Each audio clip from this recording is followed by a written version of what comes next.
Peace to the family, peace to you and yours, peace to you and yours. Brother Red Pill reminding you Saturday, April 30th, during the hours of 11 a.m. Eastern, KTL University presents the illustrious illumination featuring your host, Brother Red Pill, and our special guest teacher, our good brother, ALKEBULAN44. Yes, indeed. Make sure you get your tickets in the description. All right. All right. And without any further ado, let us begin. Welcome to another episode of Melanin Mondays. This is episode 199. Well, 191. My to bad. this day, Featuring your good to this brother, day. Brother Red Pill, and soon to be joined by our special guest for the evening, our good brother ALKEBULAN44. Before we even get started, let us go ahead and do the proper roll call for the family in the building. Peace and love to everybody. All right. We got Bermuda checking in. Shout out to Bermuda checking in. Peace to Bermuda. All right. Shout out to Louisiana in the building. Peace to Louisiana. Shout out to Louisiana. Yes, shout out to Mama Pill. Shout out to Blue Pill. Brother Rich, she's over there at Black Magic 363 doing her thing. Shout out to the whole family over there. Shout out to Urban X TV. I saw AA on there earlier. You dig? Shout out to Australia in the building, Jersey in the building, Rhode Island in the building. You dig? Detroit in the building, Delaware in the building, Philadelphia in the building, Arkansas. Shout out to Arkansas. Tremont, I see you. Northwest Georgia, we see you. All right. Dutch Caribbean, we see you. We see you. All right. Peace to the Dutch Caribbean. Trinidad. All right. Shout out to Trinidad, Alabama, Mobile, Dallas, Texas, Monroe, Georgia. Shout out to Monroe, Georgia, PG County. Peace to the family out there in PG County, Silver Springs, and all that. All right. Memphis in the building. Memphis checking in. What's good with your Memphis? Gibson, Louisiana. What's good with your Gibson? Peace to Gibson.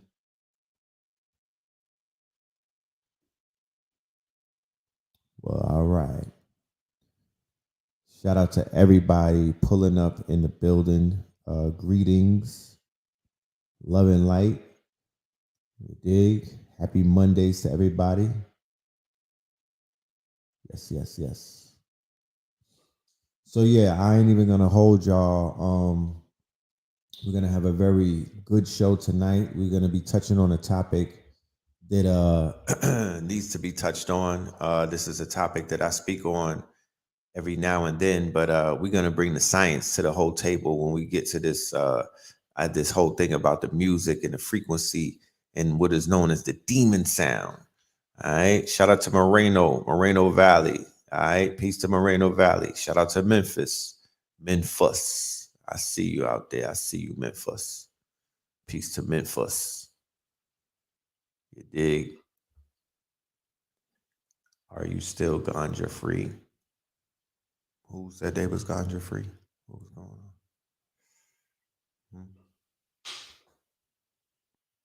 Moreno. Ooh, Tuscaloosa. I see you, Tuscaloosa. That's where my guy right here is from. To this day, to this day. Shout out to the Tuscaloosa family. Montreal, Canada. All right. Burnsville, Minnesota. Okay, now. Peace to the fam out there in Burnsville. Burning one. Burn one for the team.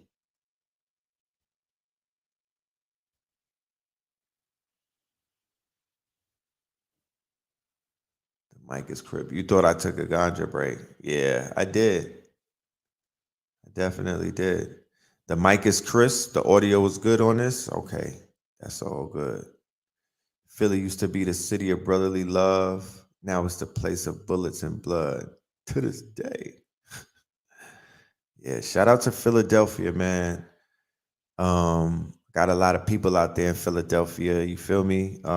In our earlier days, Philadelphia definitely embraced us with open arms back in like 2006 and 7, and they've always shown love. Shout out to Black and Nobel. My good brother Set and Ra, everybody. So many people to name. You feel me? But shout out to all of them. Shout out to everybody. And yes, I am fully aware of the crime and whatnot. The overkill that's going on in cities like Philadelphia and in other places. And hopefully tonight you'll be able to walk away with some notes that will help you in understanding, overstanding, and understanding, and being able to maybe bring solutions to you wherever you domicile that has these increased uh crime stats in terms of the violence. You know what I mean? Or you could just willfully, when you do, you know what I mean? Like you don't probably have to be the person to go outside and try to separate people from, their conflicts, but you could definitely play a part in, just really just doing whatever you have to do. There's so many things that you could do, but just playing your part, however that is. You know what I mean? Even prayer helps sometimes. You know what I'm talking about? Sometimes, if we can't do the physical work, just pray. You know what I mean? Pray that the ones that you love and also the ones that are out there that are innocent, that are being protected. That's very important because people's lives are in danger because a lot of people, even though we all walk with certain amounts of protection, we're in harm's way.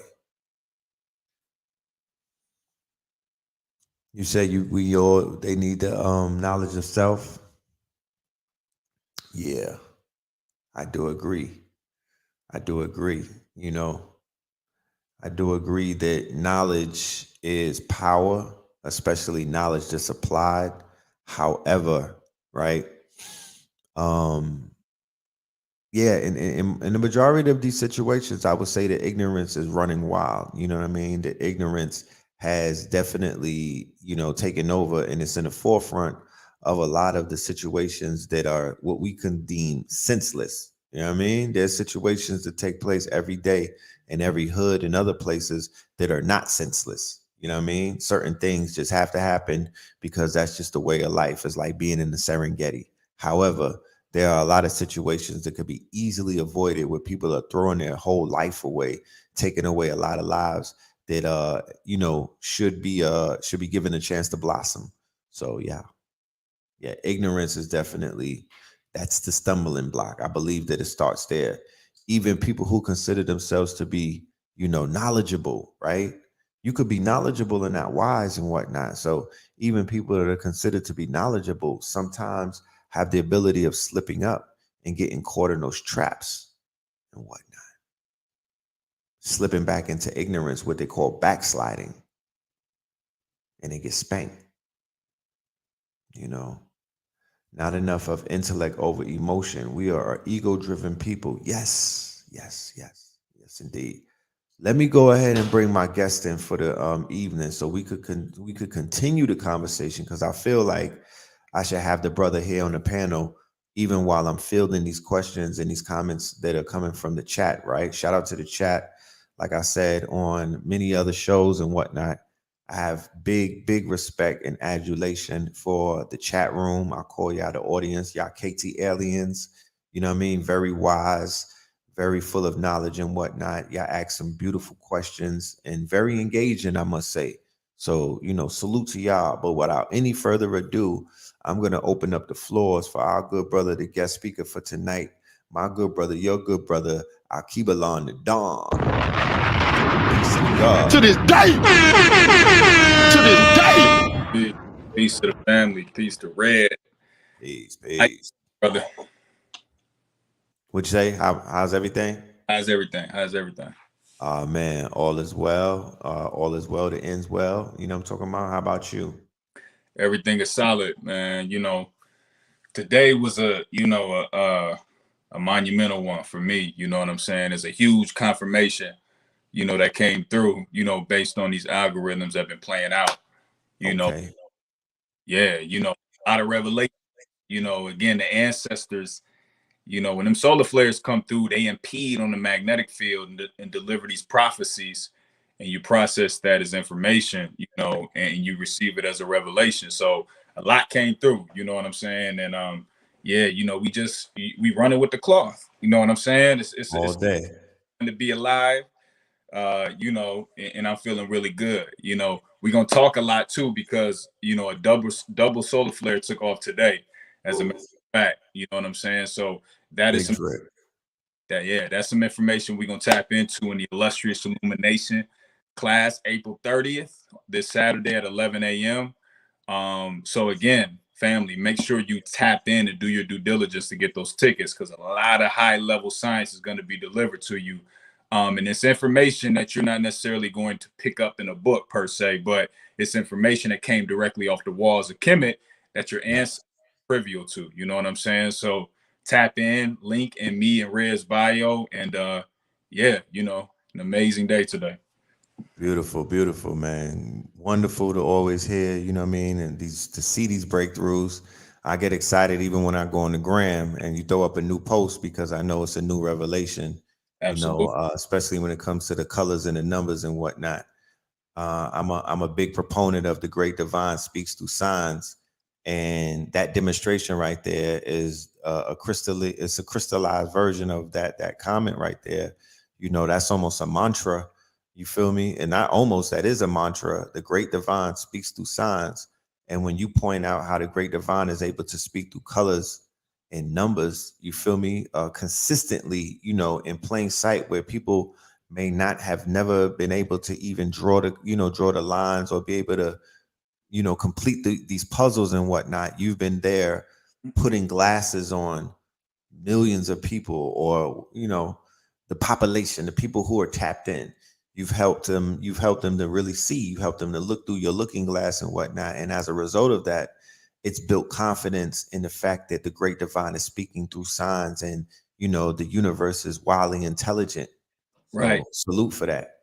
That's a fact. And just to touch on that again really quick, you know, we're going to discuss algorithms, you know, tonight. You know, it's an algorithm, it's a universal algorithm. For those who are new to following me, you know, if you go to my page, you'll notice that I demonstrate colors and numbers quite you know, a lot. You know what I'm saying? But again, you know, this information is coming through as a download, and I present it on IG, but it's a universal algorithm that's currently playing out that I crystallized through colors and numbers and demonstrated in real time. So it plays out. And Right.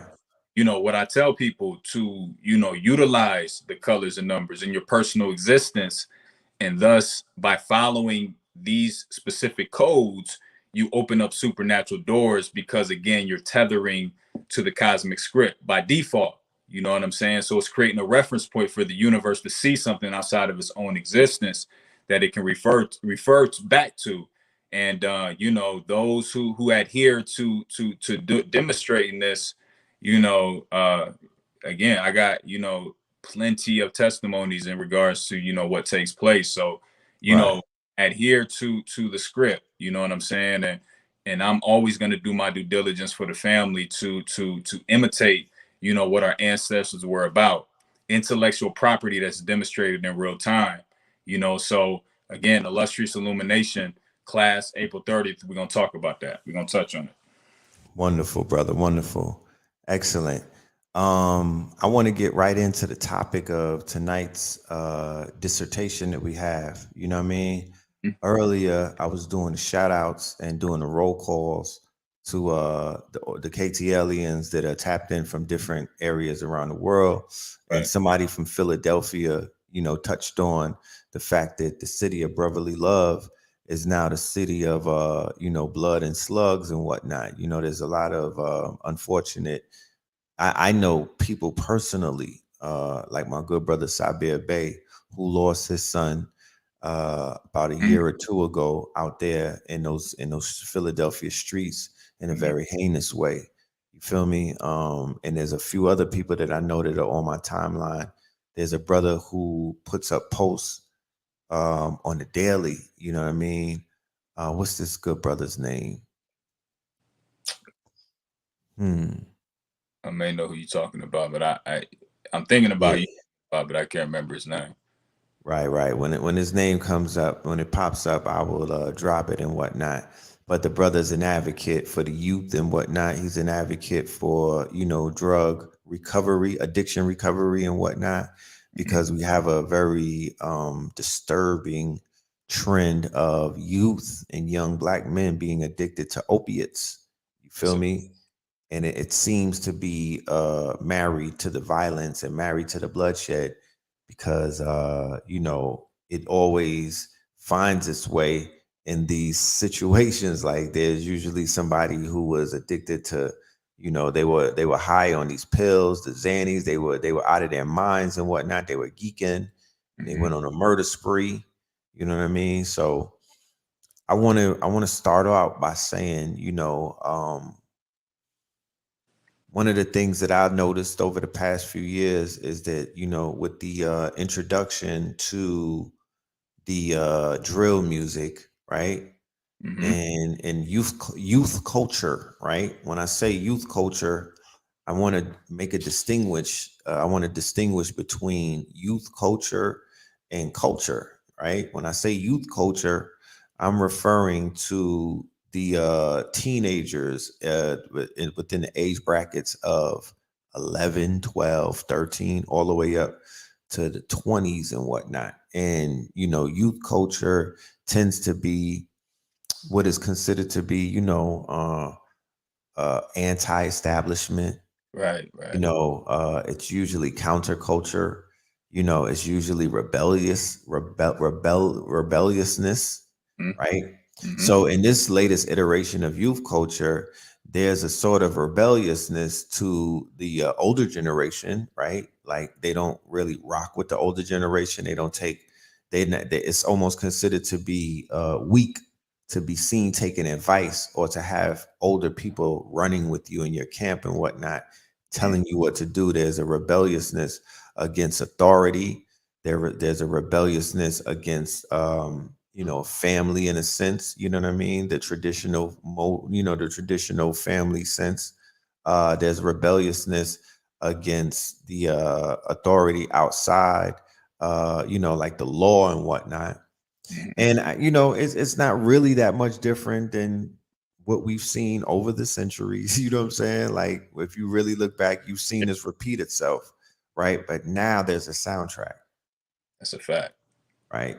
Fact. And what the soundtrack does is the soundtrack is now being exported to every single corner around the world Mhm. because of the digital distribution model that they're using with the iTunes and the YouTube, Spotify, and all of these other things. It's not like mixtapes or physical items back in the day where you would have to really be locked into a certain type of, network, or people who were a part of a culture would have to introduce you to that culture. Case in point, like if you live down south, you would have to be running into somebody who was from New York, who was either going to school in your town, moved to your town, was grinding in your town, and they will put you on a certain New York artist with mixtapes and shit like that, or who's hot, who's on the come up. When 50 Cent, before he got signed, when he was like buzzing and whatnot, Mhm. people out of town was being put on to him by Mhm. people who were a part of his culture. That has changed with the internet, of course. So now, if there could be a wave in Chicago, per se, or Brooklyn, or any other place, and that wave can now affect other areas Mhm. globally, not nationally, not regionally, Right. around the globe in real time. Like if you go viral and stuff and whatnot, if something goes viral, it can now affect the minds and the hearts of people across the world, on the other side of the world, in real time, in about, in a few minutes. So now there's the soundtrack, and it's actually promoting, gang violence. It's promoting thrill killing. It's Mhm. promoting demon time and a bunch of other things that we could see the residue of it, right? Really beginning to take effect, and the paint isn't dry yet, right? There's That's a still fact. there's a lot of wet paint on the way. It has not dried. We haven't seen it crescendo. So I want Mhm. to know from you, what are your thoughts on the rise of this new culture, this subculture? Well, see, I was coming up when I was coming up, in the era early 2000s, like early. This is when, like you said, 50 Cent was buzzing. So I was around, when we were obviously using physical copies and things of that nature. But I was growing up, in the mixtape era back when 50 Cent, Fabulous, Dipset, you know what I'm saying? All of them used to be on the DJ Clue tapes and things of that nature. Like I would always, be, involved in listening to it. But see, Right. the difference between now and then is back then it was more of a mystique. Like you didn't have social media too crazy back then to where you can see these individuals on a daily basis. So it Right. creates mystique around these artists. You know what I'm Right. saying? You look forward to running to the TV back when they had the what was that video station, the The, box, I the think box. called the Yeah. box. Yo MTV Rap, and then the box where you could order your videos. Yeah. Like if you wanted to find your favorite artist, you had to hurry up and run to the TV in order to catch them, catch the 2-3 minutes of them, and then after that, you don't see them anymore unless you see them in the Vibe magazine or you see them in the Source. You Right, right. At you Double XL. Once a month too, right? You had to wait a whole month for new news. New news, right? So, again, even going, to the barbershop every weekend and they will have the new issues of the Vibe, man. And, I can always tell which one was a new issue because the cover was always crispy. It had the crispier cover on it. Right, So right. I was deep into just the earlier stages of music, you know what I'm saying? And even at a older age, tapping back into the 90s, just the aesthetics of what hip hop was about and founded on, the five pillars of hip hop. One of them, obviously, not being too recognized today, which is knowledge, and that's the one that's Right, missing. You know what I'm right, saying? But in today's culture, it's a little different. Like you said, social media has made it to where music affects people globally, instantaneously, right? So, you got people over in China who's drilling. You got people over in, Russia who's drilling. You got people over in, Ireland, Ireland who's drilling. You know what I'm saying? Ghana. Right. And it's a deaf culture. We all are bearing witness to it. So it's a completely different dichotomy, from when I came up and I was listening to music. My appreciation for it has grown so much more because again, it's too instantaneous at this point. It's microwave, it's we want it now, we want it quick. And again, it's coming with a different context and a different message, to where it's killing these black babies. It's leading to a form of demise. And to even speak more specifically on a anatomical level, when you're dealing with this sound now, because we can get real deep into the science of it, whatever, but We will. just dealing with the sound that's resonating with the body in and of itself with this drill music, that's very strategic, right? So the body itself, is made of mostly water. So if we have a situation where we're listening to drill music, these frequencies are being bombarded into the plasma in the body. And as we all know, plasma has a hexagonal geometry which stores energy, right? So when we're listening to this music is deconstructive wave interference and Mm, functioning off a 440 hertz frequency. So, when we're tapping into this music, this is actually deconstructing the molecules in the body by way of the crystalline structure or lattice that we have within it that makes us naturally deconstructive and disruptive, right? So that way right. we can't now phase, with a more natural way of moving and thinking, rational thinking, and things of that nature. But again, it just from observation, just kind of looking at it, we done tapped into a whole new paradigm. And it's something that is really affecting, our people on a global scale. So Right. Do you have, outside of the fact that, the like you said, the beat is somewhat of a hypnotic melody, melodic type of beat. Do you know, or can you say from your observation why the music has spread so quickly and why it's basically, such a big, why there's such a big wave attached to it? You feel me? Like why millions of youth, and not just youth, older people that are in my age demographics and even older than me are tapping in to the drill scene. Yeah, I mean, I would say, if you continue to perpetuate a sick environment, just even down to the food that's being perpetuated, that's killing the body and dropping it to a place where, again, the immune system is low, naturally we're going to want to tune into low frequency music. So, you Right. know, as we progress and we have this illusionary concept of evolution by way of technology, to be honest, we're de-evolving. You know what I'm saying? Because again, we're not involving ourselves in the technology to understand the body is the highest form of technology. Thus, when we tap into the society that they're pushing against us, it's a society that's a lower base nature. So then naturally we're going to acquiesce to music that resonates on that same frequency, right? So by way of us engulfing ourselves into drill music, naturally, because the black body, and again, getting into more of a scientific perspective, the black body has the capacity to absorb the whole electromagnetic spectrum. So with that being said, when we're listening to this music, it's a form of radiance that's going out. We're radiating energy. Mm, This is more specifically talking about morphic resonance. So when you okay. have the body accustomed to living a certain lifestyle and listening to certain music, this is going to affect the globe just by default.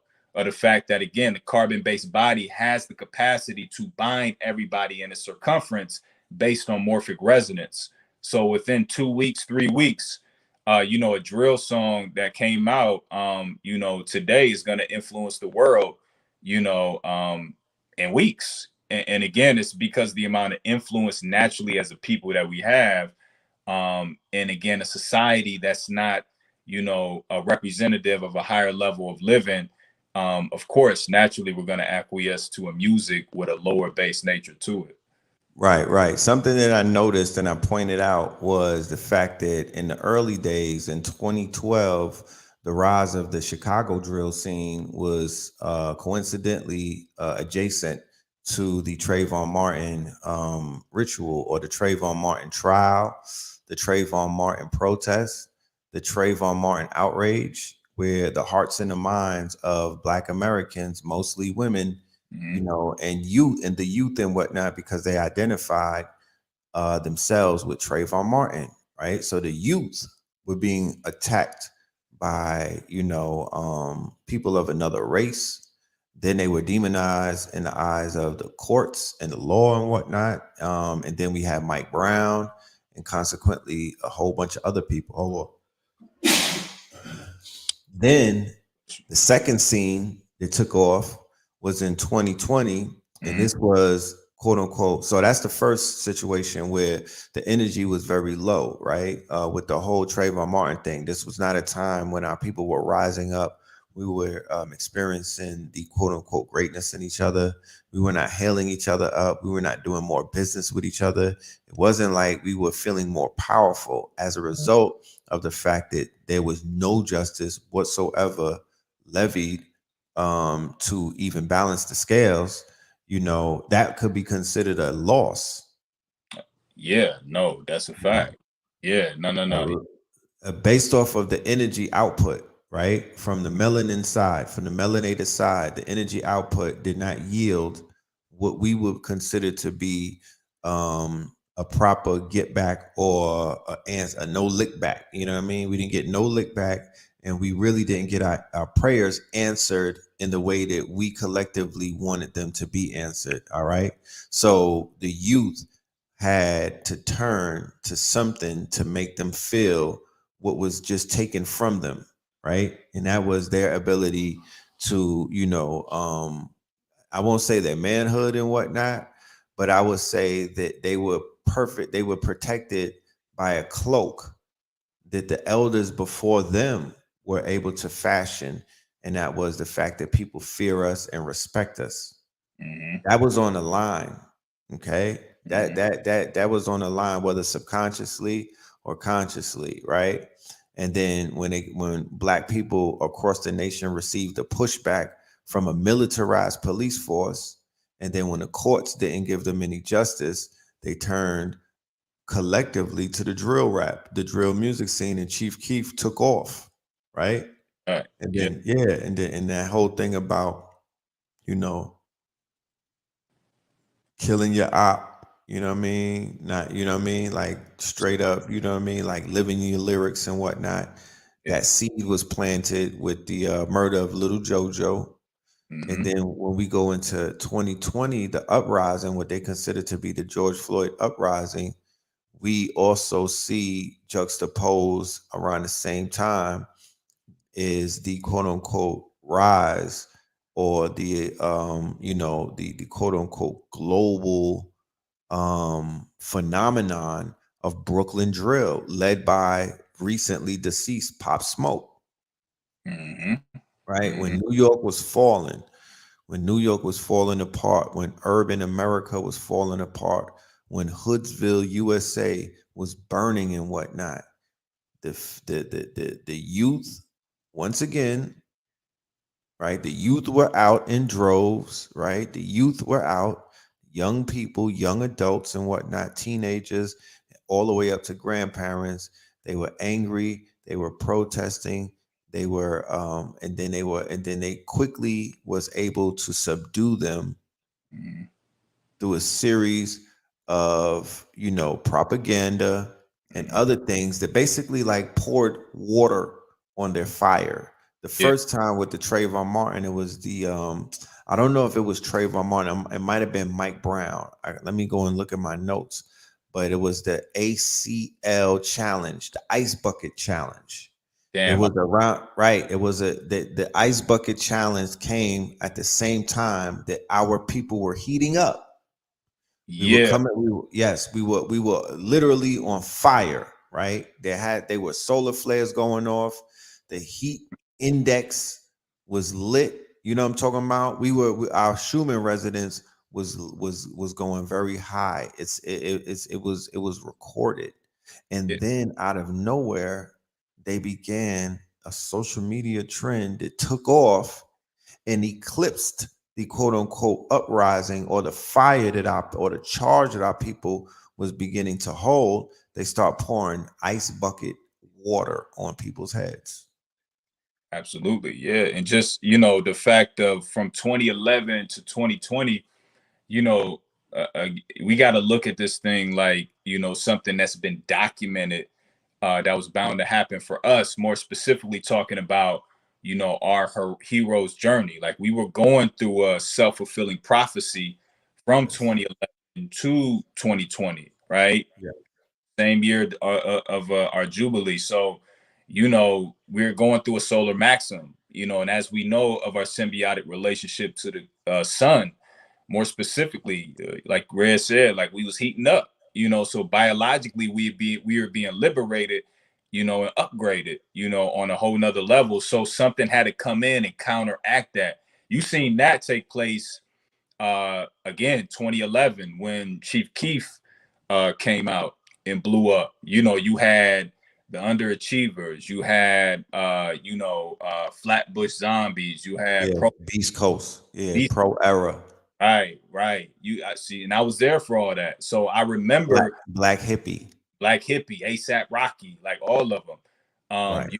They were starting to come out on the internet, and you know, I remember because Kanye West was back in there in the mix with his good music thing too, which Yep. plays well. But yeah, you know, Chief Keef came out and pretty much completely, you know, abolished that whole, you know, movement. Well, With Kanye West played a big part in that by remixing "Don't Like." He gave him the stamp. yeah, yep, that's a fact. He Yeah, introduced him. He made him cool to the weird kids and the outcasts, and he made the Flatbush Zombies and the ASAPs and all of them want to be like Chief Keef after all of the adulation that he started getting because man like Kanye stamped him with the remix. that's a He didn't fact. remix an ASAP song. He didn't remix a Joey Badass song. He didn't hop on 1999 mixtape. He didn't get behind Flatbush Zombie and say their name. He decided, being from Chicago, you feel me? He wanted to make himself relevant and he hopped on Don't Like. And gave them the official stamp, you know, and that's when Big, drill music big thing. officially took off. And then even a couple of years later, you had G Herbo, coming out, and you notice Nicki Minaj jumped on his track. Facts. And so you had all these major artists co-signing drill music since 2011. And Facts. you know, when you look at the Beast Coast, when you look at the pro eras and these people, you never notice that any of the huge artists were really backing them. I know Joey Badass had a situation where he was getting ready to, or he had a meeting with, you know, Rockefeller or whatever, and that kind of fell through. He didn't move on. Right. They brain drained Joey. And it's After funny. Capital Steez, they brain drained him. They made him a writer, and they put him, you know, they took his energy. They knew that he was a starving artist, that, you know what I'm talking about, and they put him behind the scenes and made his creativity, you know, Puffy or P. Diddy or whatnot was behind him and getting all of these deals, these writing gigs and whatnot. Right. And I remember watching a Joey Badass interview, and the interviewer asked Joey, like, he basically asked him, like, what happened to the Rockefeller deal? Like, what happened? And I think I want to say CJ Fly, one of his partners, and Joey Badass, they kind of looked at each other and like kind of laughed and kind of avoided the question. But that I took heed to that, and I watched it because I'm saying, okay, they know something. You know, Right. the strategic move when, again, being faced with the parallels of drill music and conscious music, because going back to the fact that, again, 2011, speaking more from a spiritual metaphysical standpoint, there was a prophecy that was set in place. So when they're talking about the year 2012, the year 2012 is in reference to melanated people's Ascension. globally, yeah, going through their Right. ascension protocol. So, you know, that was beginning to sprout up, and you've seen it with the Beast Coast. But again, it had to be combated, and all these major artists then jumped on the drill music, and it's been drill music ever since. Especially a lot more and more prominently. So, you know, yeah, it's a very strategic tactic in that, you know. Definitely, definitely.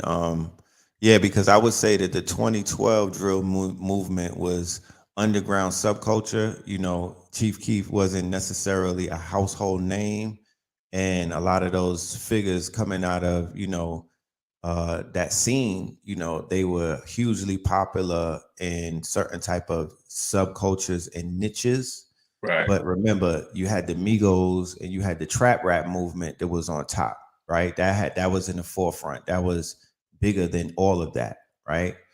But in 2020, with the Brooklyn drill, I feel that, you know, just based off of the impact and the numbers and the potential, you know, Pop Smoke, in a sense, you know, he even brought back, by him popping, by Brooklyn drill popping, it also made Chicago drill pop again. It did. Because King Von popped out of that, you know what I'm saying? Dirk started rising after that. You know what I mean? Like, they were kind of lukewarm for a minute. And then the Brooklyn drill just solidified, yo, that Chicago shit is official. Like, look, you know what I mean? Look at the foundation that it created. Right. And even prior to 2020, you know, I want to say 2016, that's when, or maybe even 2015, that's when, what's his face? Bobby Shmurda came out. That's right. Which would be considered, right. My bad. No, you Yeah. good. What year was that? 2015, right? I was like at least 2014, 2015, 20. I was, Right. yeah, I would say Right. Because he gets knocked in 2015.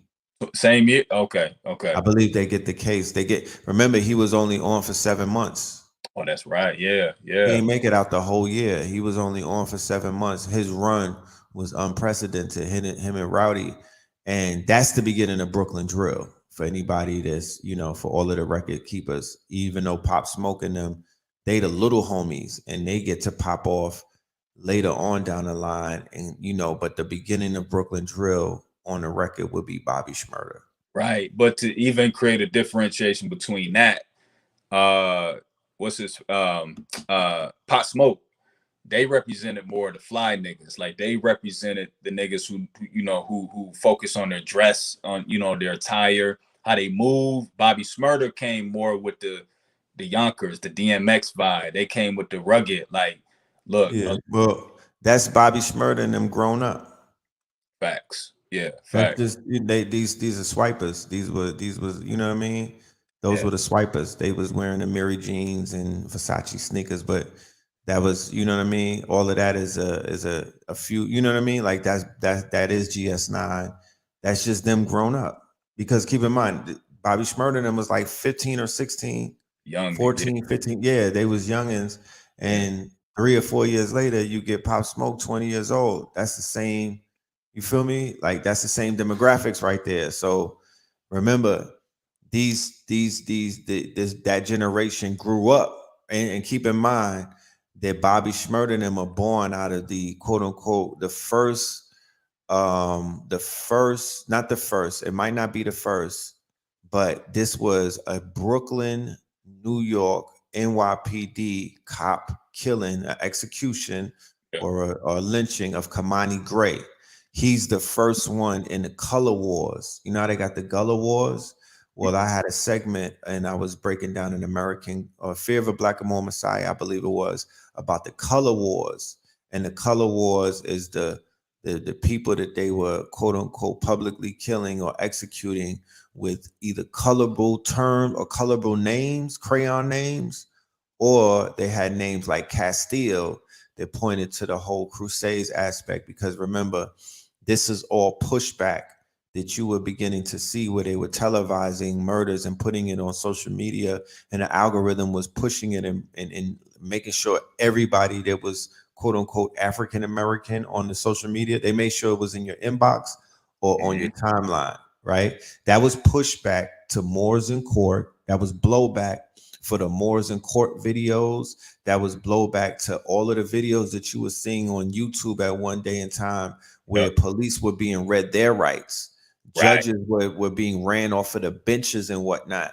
People were public, they were going live and whatnot and showing you how to beat a traffic ticket in real time, not even by making them close the book and not even write the ticket. You know what I mean? Yeah. They were Yep. demonstrating on YouTube and they were demonstrating on social media, and it was eroding the faith, the trust, and the fear that the public had.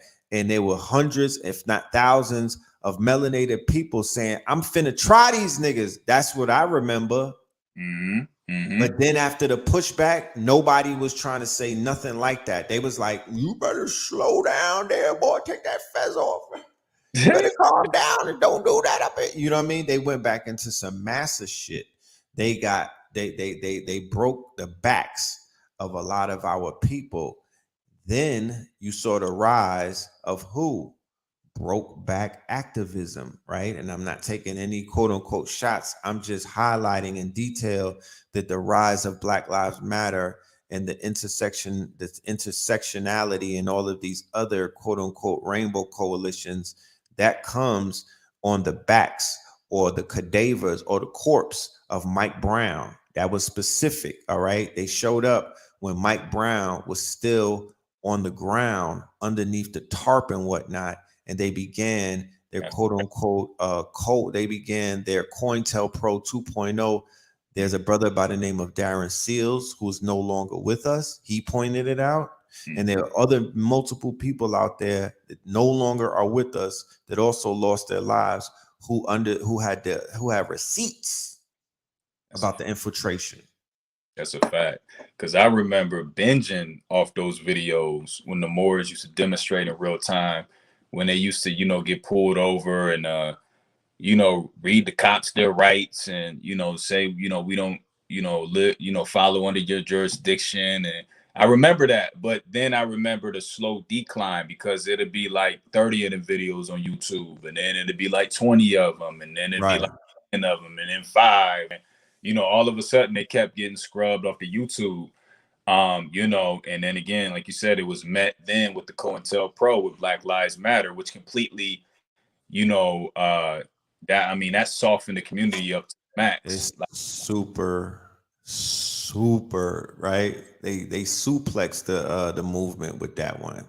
Big time. So then, like you said, we then turned almost inside out and kind of referred back to us, and we start dabbling into, you know, the drill music, because there was a coping mechanism with that. You know what I'm saying? Big coping mechanism. It felt familiar. We got too comfortable in trauma bonding. We didn't see, you know, we seen the cops as the ops, but, you know, we didn't see any way of how we can, you know, not even physically defeat them, but through intellectual property, you know, demonstrate ourselves with the police. Because again, what was being shown on TV, you know, was creating a level of fear in us. So, you know, we completely just fell back and then, you know, start, you know, self-referencing ourselves as the ops. You know what I'm saying? So, you know, Self-destruction. self-destruct. It's a form of self-mutilation. It's a form of self-destruction. The psychologists who study us understand how to make us react and whatnot. So we began to tap into our level of Hunger Games after realizing we can't lay these people down. There's no wins on. We can't. You know what I mean? Like we can't do what we want to do to these people. So let's look around the room. Who's the weakest nigga in the room? We need blood. We got to feed the ancestors. We need smoke. We not just gonna go ahead and go home and lick our wounds and cry about it. Nah, we need to take it out on somebody.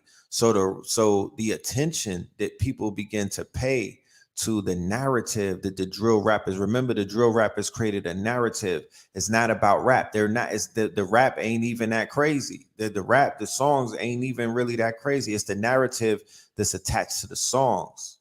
It's a narrative. And if you notice too, the most recent drill videos, they'll put like a warning at the beginning of the video. And a lot of them are shot in the hood, but it's the way that they're shooting the camera angles now that are very strategic. Because a lot of flashing, a lot of quick succession, a lot of frames in a quick succession in a Right. small time.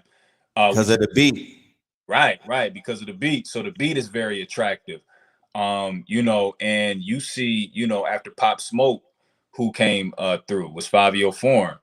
And I was, and when I found out he was 30 something years old, I thought he was another young nigga. But when I found out he was my age, I'm like, oh, Right. okay. That kind of tripped me out a little bit. But he was still Right. perpetuating the same movement. And you see where he's at now. He's being co-signed by Kanye West. He's in a video with Nicki Minaj, the City Girls. I mean, everybody. You know what I'm saying? So, you know, he's a pinnacle representing drill music on a mainstream level. And Well, because the one who he was, I don't think that he was their first choice. You know, I don't think so either. Nah, I don't think so either. wasn't the first choice. He was a breakthrough. He's a wild card in a sense. Right. Mace Right. brought him in, right? Mason Betha, Mace was the one who helped sign him. Mm-hmm. And then he got a runaway hit, right? And as a result of Pop getting killed, they were contending for, whoever was gonna step up needed to step up. He was always seen as the next one up, you know what I mean?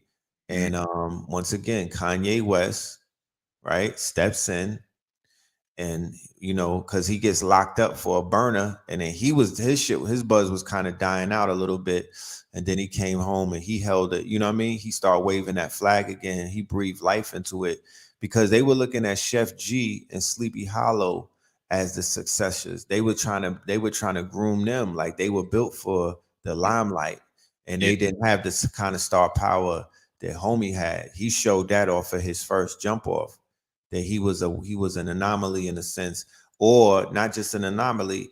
He showed it because, to be honest with you, he was the one who kind of like brought in the demon time, because Pop was talking in code. He was doing party music. Yeah, no, he was. Welcome to the party, and Dior is not heavy, and we on demon time. Send me the Addy. I'm hunting them down like that. A lot of that chaos magic, that a lot of that chaos shit came out of that Favio shit. You know what I'm talking about? Yeah. Not to point any fingers, but Right. No, I see, because when Pop was out, like Fabio, he was under the radar. Like I wasn't even paying attention to Fabio for him. I don't think he was even. I mean, he was making music, but he wasn't out like that. right, he was squeezing through. Yeah, everybody was paying attention to Pop Smoke, but again, like he was the wild card. Fabio Foreign was. So when he came out, they made sure that they pushed him to a whole nother level. But he again, like what's being put on the pedestal is the drill music. So then when he comes out with a song with Kanye and Alicia Keys, that's the official stamp right there. You know what I'm saying? The City of God, that's the official stamp, because not only that, they're what's the word that I'm looking for? Not deifying. It's They're a word. co-signing, and they are basically giving him the stamp, the certification. You know, as a New York artist, they're giving him the quote unquote multi-million-dollar rollout, right? They gave him the superstar rollout. Um, you know, Right. the next one, and I see the comment and the thing. The next person that's up next is Rowdy Rebel. You Who know, you said Roddy Rebel? yeah. Bobby Yeah. Shmurda is a non-factor right at this point. Mhm. Rowdy Rebel is the next one up. You know what I mean? So he's gonna get he might, to be honest with you, you know, with my ear to the ground in New York City, there is a contention going on between him and Fabio. You know, just on some ranking, you know, just rank wise and whatnot. And he has the potential to even make a bigger impact, you know what I mean, than the Fabio project, which what was considered to be, I think, a flop based Yeah. off of the numbers. I think it is it's a flop. Yeah, no, I think I forgot what he sold, but yeah, it was considered a flop. I mean, I heard the project front to back. You know what I'm saying? A lot of mainstream, a lot of hands was involved in that. You could tell. You know what I'm saying? They really made it Right. to, he still had the dream or the drill, concept and context in it, but Yeah. at the same time, it had a lot of heavy mainstream production in it. But just moving forward, even looking at now Takashi 69 back in the headlines as well, creating a rift between Fabio Foreign two, so again, obviously we know 6 9 is put in the industry to be who he is, Right. agent, he's in there to create a rift, and Right. not even really gravitating toward what we call Mexicans and things of that nature. He's forecasting and perpetuating his agenda towards black boys, black young boys. You know, Right. so that is something that's important to key on, because he's not even of our culture, but at the same time, he's presenting himself and demonstrating himself in our culture, which is Oh, for sure. a lot of black boys. So, even segueing over to, K Flock, and then now talking about Cardi B, putting a stamp on that as well. There was that video that came out, 2 days ago, when, there was a clip of her crying, and, a lot of people may have seen it, and a lot of people may have not, but, It she, didn't go viral. It didn't make the kind of noise that it mm, would have made. Let me see if we could share it. yeah. Okay. All right. I wonder if they're gonna flag me if I play this thingamajig. How Uh, does that work? Shit, that it's not playing any music. It shouldn't. I don't think so. Okay, well, fair use and all of that fly shit. Whoever's watching the YouTube police, yeah, fair use. You know, we out here teaching the people.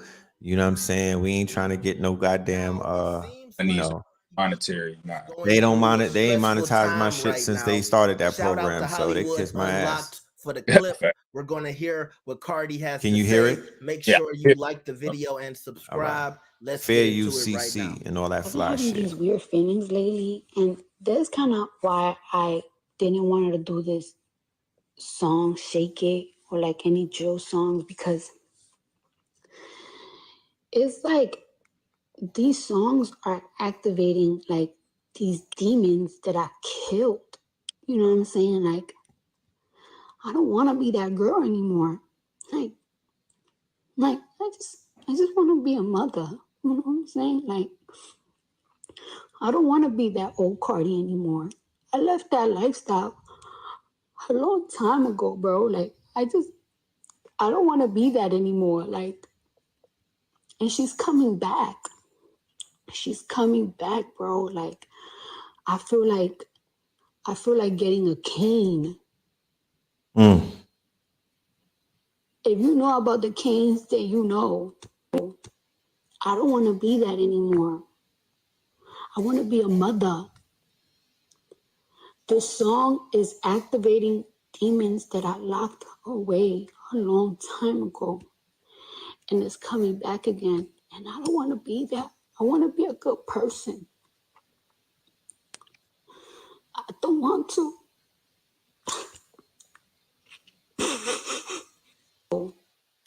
All right, now See, yeah. it seems like Cardi B.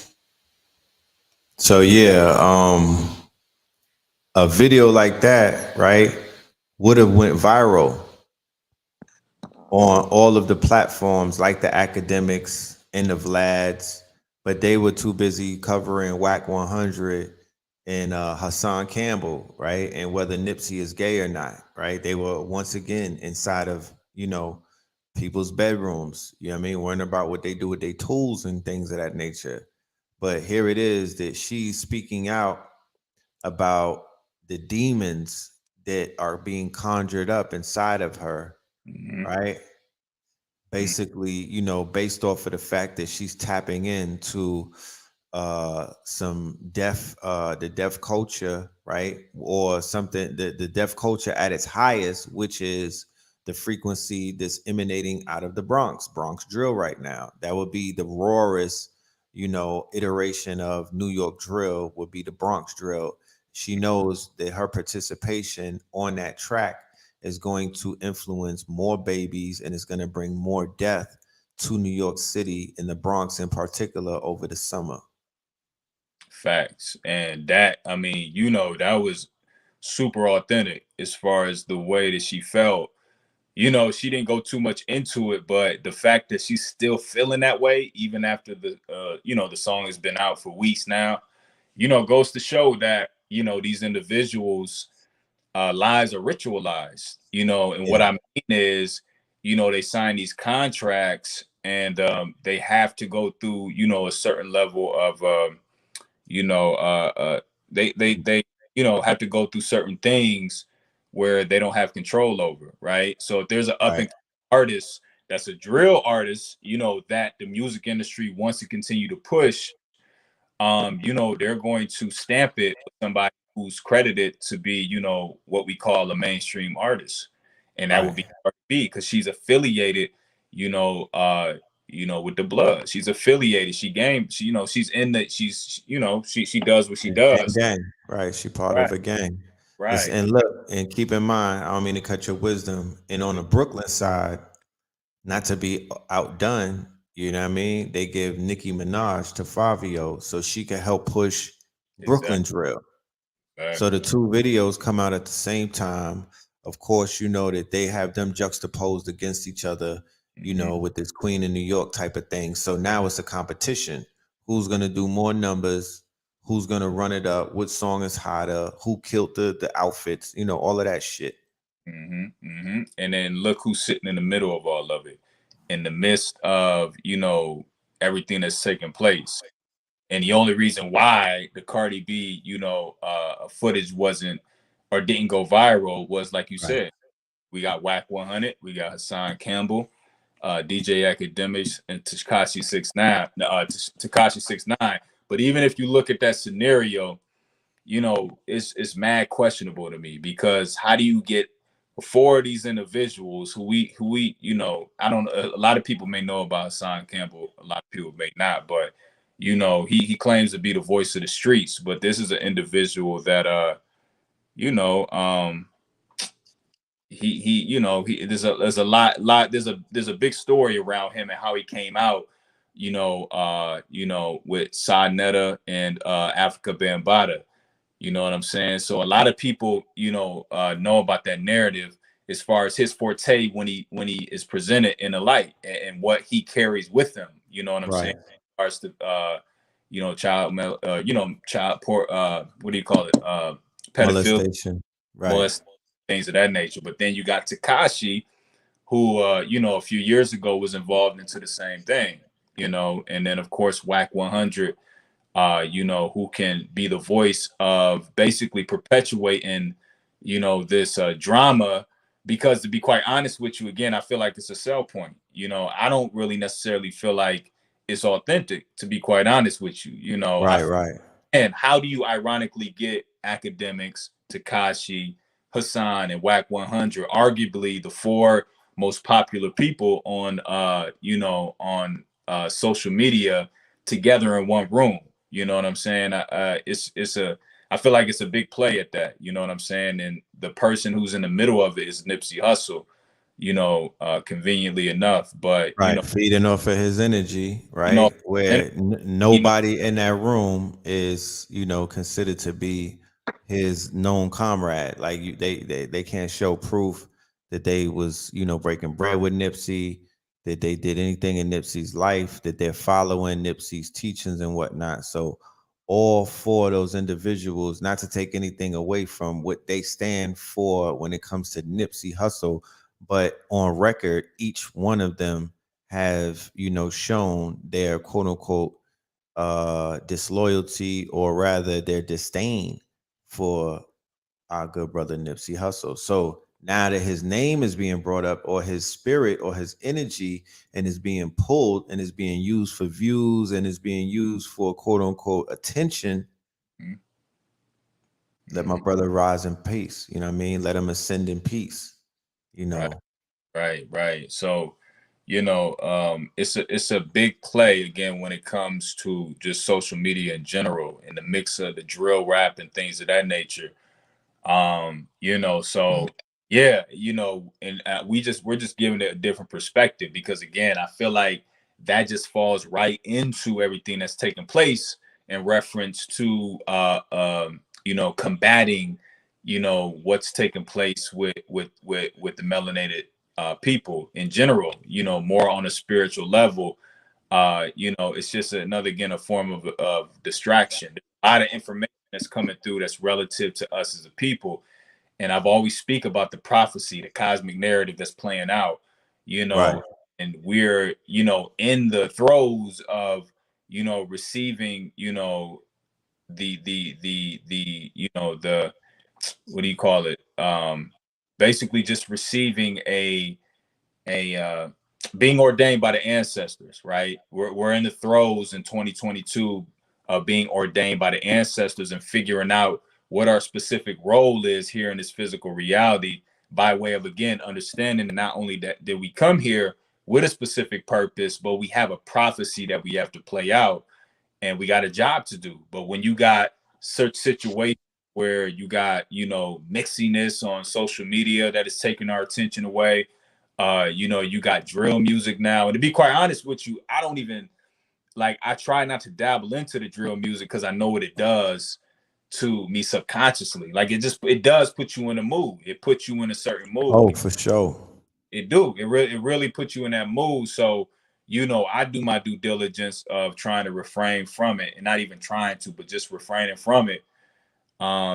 Because again, I know this is a whole, operation that is placed against us to basically combat everything that's taking place on a But more right. level. My thing with this, when it comes to drill music and the appeal of the drill music and its quote unquote, right, it's selling points.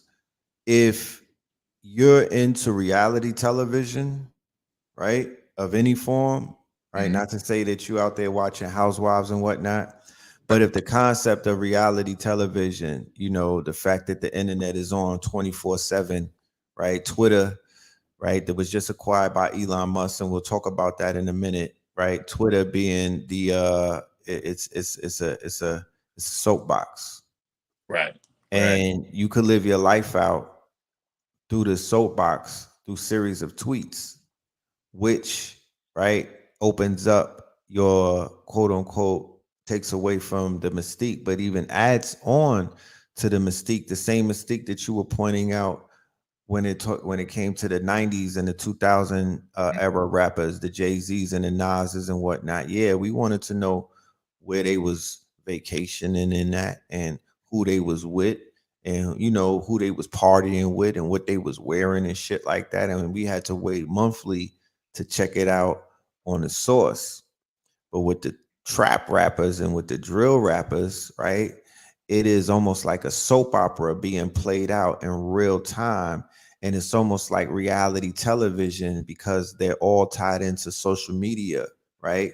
Through Twitter and then the gram, right? But mostly Twitter being the quote unquote communication tool or the communication apparatus or the communication platform that many of these drill rappers began to adapt, and they mastered it in the beginning. In the earlier days, I wonder if these niggas got stocks in this shit. You know what I'm talking about? I really do, because a lot of their energy, Black Twitter built fucking Twitter.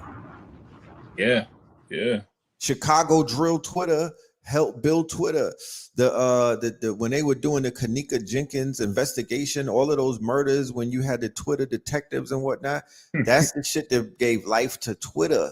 The same way that I could point out who built Clubhouse, and the same way that we could point out some of the people that are instrumental in building Instagrams. A lot of our people's fingerprints be all over, whether it's the digital creators or whatever, or the commenters or whatever, the personalities that are in these spaces, they build out these fucking apps.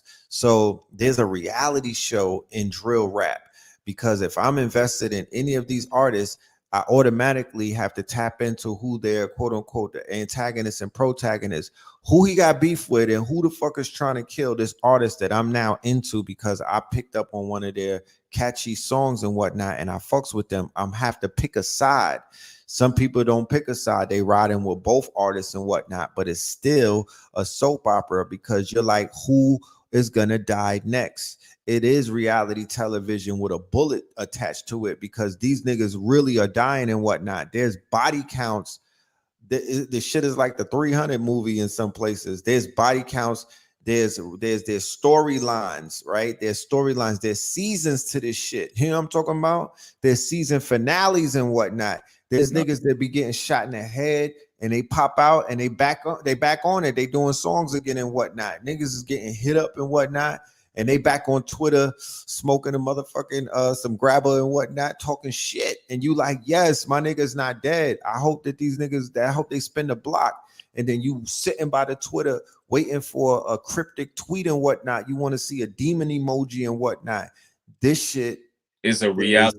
It is a reality show. Yes. And it is addictive. And man, you know, Netflix just took a big hit, right? Yeah. They lost a whole hundreds of billions of dollars. They lost 200 million subscribers, right? They went ahead and try to act slick and whatnot in the middle of being squeezed out by all of the other streaming platforms. These niggas try to raise the motherfucking fee, the monthly fee, in the middle of a inflation and a goddamn recession. And they talking about taking people's passwords and shit. Yeah, cracking down passwords. Yeah. It was like, I'm going to YouTube. Because that's I'm tapped into a real fucking series. The real Narcos is on the gram with the scammers. The real Narco is, I'm watching the BMF shit. That's the real Narcos. The real, you know what I mean? The real, you know, the real gangland. They got soundtracks to it. You could follow them on Instagram. Correct. You could even catch them in concert if you wanted to. You know what I'm talking about? That's correct. You can hit them on a DM if you a baddie and whatnot. Some of these shorties understand what I'm talking about. You feel me? Like, you could communicate. You could reach out and get touched. You could get flued out. Yeah, you could get flued out to the projects. You know what I'm saying? Like, all of these things. Yeah, no, it's live and uncut. You know what I'm saying?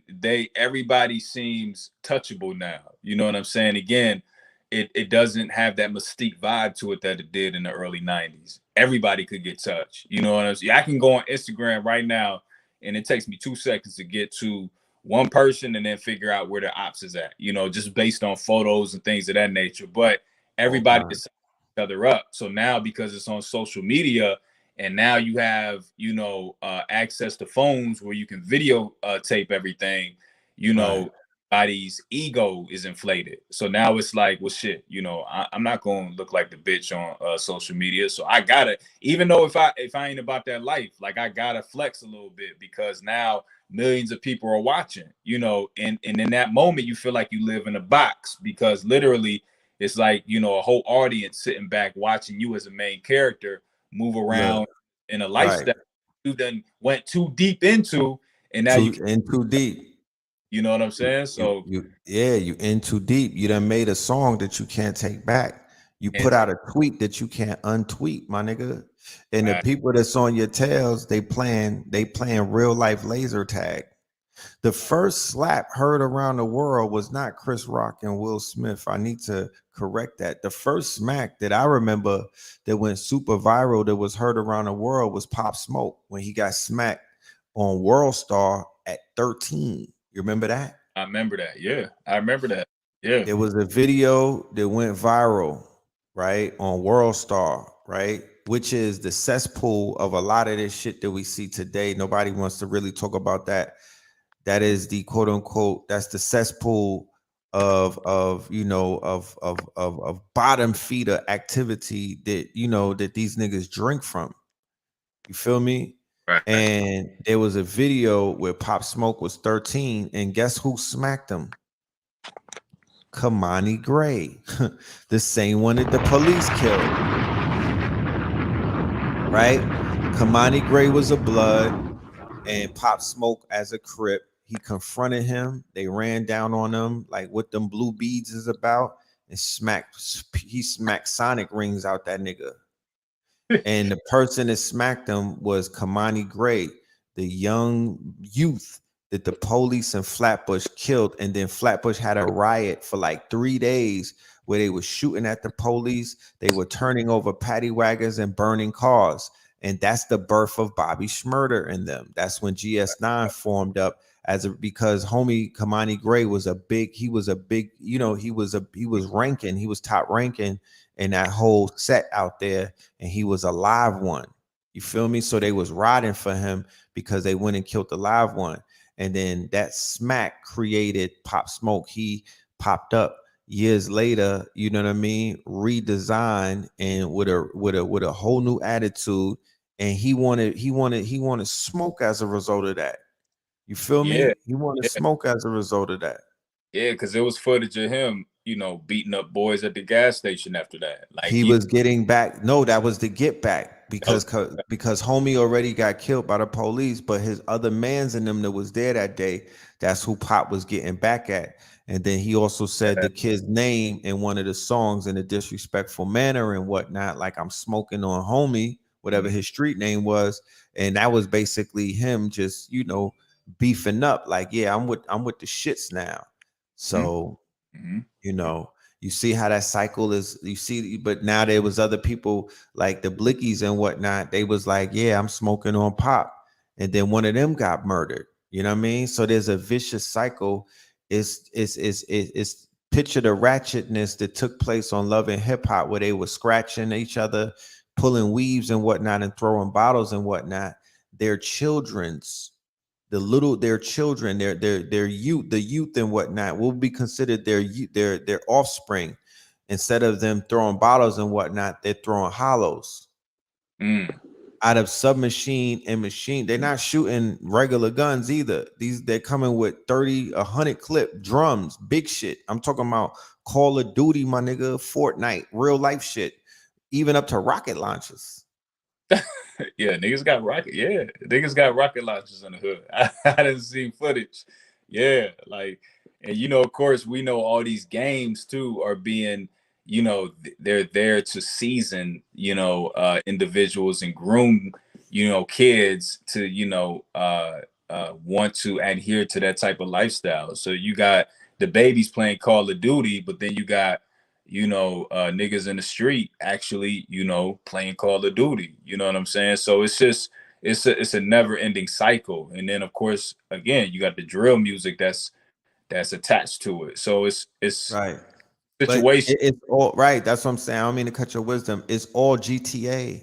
It's all If I were to train with the Air Force, or if I were to train with the police academy, they would put me on a virtual simulation training, right? Which would be they'll put me in a virtual reality environment, and they would have me quote unquote train through simulation, right? Men running up on me, pew pew. I gotta kill him, boom boom. At this point, PlayStation 5. I bought it for my son. I see the realism in it. Xbox 360. These children are just playing simulations in order to get them ready for the real world. So the level of desensitization and the level of dehumanization that you see the youth carry out, it comes from the fact that at 3, 4, 5, 6, 7, 8, 9, 10, and on the way up, what were they doing? They were getting busy playing these video games, and these video games were even enticing them to do what? To really catch a body in real life, because they listening to the drill music is in the video games at this point. Yeah, nah, it is. Yeah. The graphics are super realistic, right? You really got to be a good shooter to even to get far in some of these games. The skill level is very high. You're going up against people around the world when you're playing online, when you're doing those live games and whatnot. These are young hunters that are hunters in real life. These young white boys that be out there sniping you and whatnot. It'd be a 3-year-old. Yeah, no, they be from West Virginia. They sharpshooters in the simulation. Like, I remember how enticing that shit was back, Nintendo 64, when I had that what was it? 007 GoldenEye? Oh, GoldenEye. That shit was that was enticing. You could feel the recoil, right? When you load that shit and you feel the recoil, then you bust it off and they got the kickback. I used to be into that shit, bro.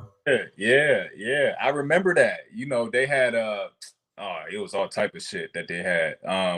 But see, the thing was again, first of all, we didn't have social media back then, so it wasn't blew up as it is now. And then not only that, we have the music. We had the music. I mean, it wasn't compared to nothing like it is today, but like we just it wasn't. Let's put it in context, please. Yeah. No, let's. I'll keep it on. No. I'm saying dead ass. We have to put it in context, because if we compare today's music to our era, we are juxtaposing, or we're measuring it from today. But we can't necessarily say what we're saying, because when you first heard the Locks, when you first heard Scarface, when you first listened to an NWA album, right? You had nothing to measure that against. You were measuring that against shit that you heard in the 70s and whatnot. You was measuring that against the Thriller video. You was measuring that against, what Kid and Play or Cool G, you know what I mean? You didn't have that much to measure it against. When we were listening to certain mixtapes, that was the drill of that day. That was considered to be mad dark. Early Beanie Siegel video, you know what I mean? Like Beanie huh? Yeah, and even the movies, State Property, how that shit was demonic. Traumatized. I mean, the specific scene when they beat when they beat homie and put him in it, that was traumatizing. When they shot dude's brains out on the fucking basketball court, you seen the pieces of his brains. That was traumatizing. So we were being fed, right? And think about this. I know that I was past my teenager years when I was watching that. But what about the impressionable minds of the 11 and 12 and 13 and 14-year-olds? What about the impressionable minds of the 11 and 12 and 13-year-olds that was listening to the DJ Clue mixtapes and whatnot? They didn't know how to decipher if these niggas was really about that life or if they wasn't about that life, because like you said, it was mystique more than anything. You didn't have the internet. You was just going off a word. And a nigga could bluff you and be like, oh yeah, they really do what they say they doing. I'm from out there. They laying shit down. And you'd be like, damn, these niggas is serious. Yeah, no, I was that age when I was listening to that 11, 12, 12, listening to the DJ Clue tapes, all of that. Like that, all that was enticing. I remember the wave when 50 Cent came through, and completely tore it up. Like, and you just did the enticement of wanting to live that lifestyle at 11, 12 years old, was very appeasing. Again, I grew up in the Midwest. So the Midwest, we don't technically have, we borrow from everybody. Like, you know, when you look at the South, they have a specific culture that they're aligned with. You look at the West Coast, they got a specific culture that you can identify with. East Coast, you know what I'm saying? But the Midwest is a mixture, it's a melting pot It's a of all melting pot. three. Yeah. Right. So, you know, when it came to listening to music, I was gravitated towards Dipset, Fabulous, you know, 50 Cent, The Locks. That's who I was listening to, you know. So couldn't nobody tell me back in the day that I wasn't in Dipset. I would imitate them, dress like everything. Like, but Right. the gangst it's the, you know, like I said, the gangsterism with 50 Cent, and when they came through, that was super enticing. You know what I'm saying? And it led, you know, me and a couple of, you know, the homies that I grew up with, you know, down that path, you know, a little bit. So, you know, I completely understand what these young kids today, and I can't even imagine, you know, just with them being as impressionable as they are today, you know, what they're being exposed to and their perception, you know, on drill music and things of that nature. I mean, it's bananas because they have complete access to it. With That's us, right. That's I, right. I had to sneak around pops, you know, to listening to the parent advisory, you know, CDs and Look, my father wasn't having that shit, but bro. My dad wasn't having that. My mom's wasn't having it. My aunt Hafisa wasn't having it. I remember me and AA, we had to sneak to listen to Davy Crockett, King of the Wild Frontier. Yeah, because he said crabs with spears and Indian drums. She was like, what the fuck? What did he say? Turn out, Astaghfirullah. You know, heavy Muslim household. Right? yeah, We didn't have supercomputers in our pockets. We had to nah, listen to the tape deck until the tape pop. We had to listen on the radio for Mr. Magic and whatnot at a certain time because hip hop wasn't on mainstream. You feel right, me? So right, we evolved and whatnot. But going back to what I was saying about the video games, you know, playing Duck Hunt made me want to hold a real gun. it did. These macho figures that were being shown to us, these anti-heroes. I bring up the anti-hero and whatnot because the anti-hero was easily being sold to us through multiple avenues. Hollywood was selling us the idea of the anti-hero, the TV shows that we were watching, the A-Team and whatnot, Miami Vice and whatnot, even though Tubbs and Crockett, they was, you know what I mean? Them niggas was anti-heroes. You feel me? Then when hip hop came in, you know, we seeing these masculine figures and whatnot, and the bravado of a LL, the bravado of the Run DMCs and all leather and whatnot with no laces and whatnot. And we like, that's right. We not tying our laces. You know, our mama trying to make us tie lace. That's right, Rev Run. Tell Yeah, him, Reverend Run. You know what I mean? You know, if you would have told me this nigga's gonna be a reverend back then, I would have been like, "Star, you crazy." You know what I mean? The yeah, Cool G raps when Big Daddy came through with the swagger and whatnot. The rumored gang ties that Rakim Allah and Eric B had. All of that shit was enticing. I yeah, don't want to get up here and play like I'm some fucking religious holy roller and the drill music is horrible. No, nigga, we were. I was Dipset too. I'll keep it on. I was Jules Santana. You know, Dipset. Man, me and my brother was wearing the Star Spangled Banners and all of all that. that. You know what I mean? Against the shit that we knew the American flag, the banner wasn't shit, and we Yeah, was draped up. You know what I mean? With the bandana tilted. I, trust me. I was with all of those waves. I was Yeah, with all of those waves. I was with the shits, yeah, you we was know. with, yeah, And yeah, I was outside and whatnot, and you know, I was living a wayward. You know, I was flirting with death. I was taking penitentiary chances. You know, as many chances as I could take, and that was my soundtrack. yeah, I yeah, couldn't wait for the next mixtape. I needed it. It was like fuel in a motherfucking diesel truck. So all of that, you know, the Mobb Deep releases, the Little Kim hardcores, all of this music was our soundtrack when we was outside. We was outside. You know what I mean? We was getting it out the motherfucking dirt for real, for real. We was in a tunnel. We was traveling state to state. We was taking our shit and exporting it. You know what I mean? We was taking this shit on the road, you know, and we needed a soundtrack. and it provided that. You feel me?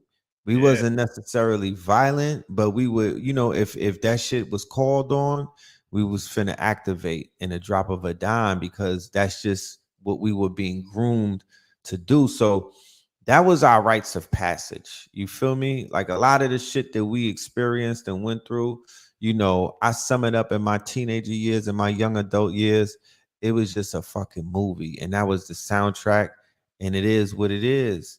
So if I were to sit down and talk to my son who's 14 and his peers and whatnot, and they show me that, and they exhibit the quote unquote passion, or they exhibit the quote unquote love that they have for this genre of music and what it means to them as a timestamp to the times that they're living in, I'll be like, I get it. I I get it. really understand. I get it, bro. I could relate. You know what I'm saying? Yeah, I yeah. could relate. It's 14 years old. 14 years old for me. Young Jeezy changed the game when he came with Man. Dog Motivation 101. That changed the I game. remember where I was when I heard the mixtape. I was in a limo in Miami with BMF members, my nigga Black O. Shout out to Black O. We was headed to the first, it wasn't even called King of Diamonds. It was just called Diamonds. And it Mm, was BMF weekend and whatnot. I didn't know about the music. I knew about the gang because when I lived in Atlanta, they was in the strip clubs. But I didn't know about the music. I didn't know about no damn Jeezy, my nigga. We was in a limo. They put that shit on through the speaker system. I was like, fam.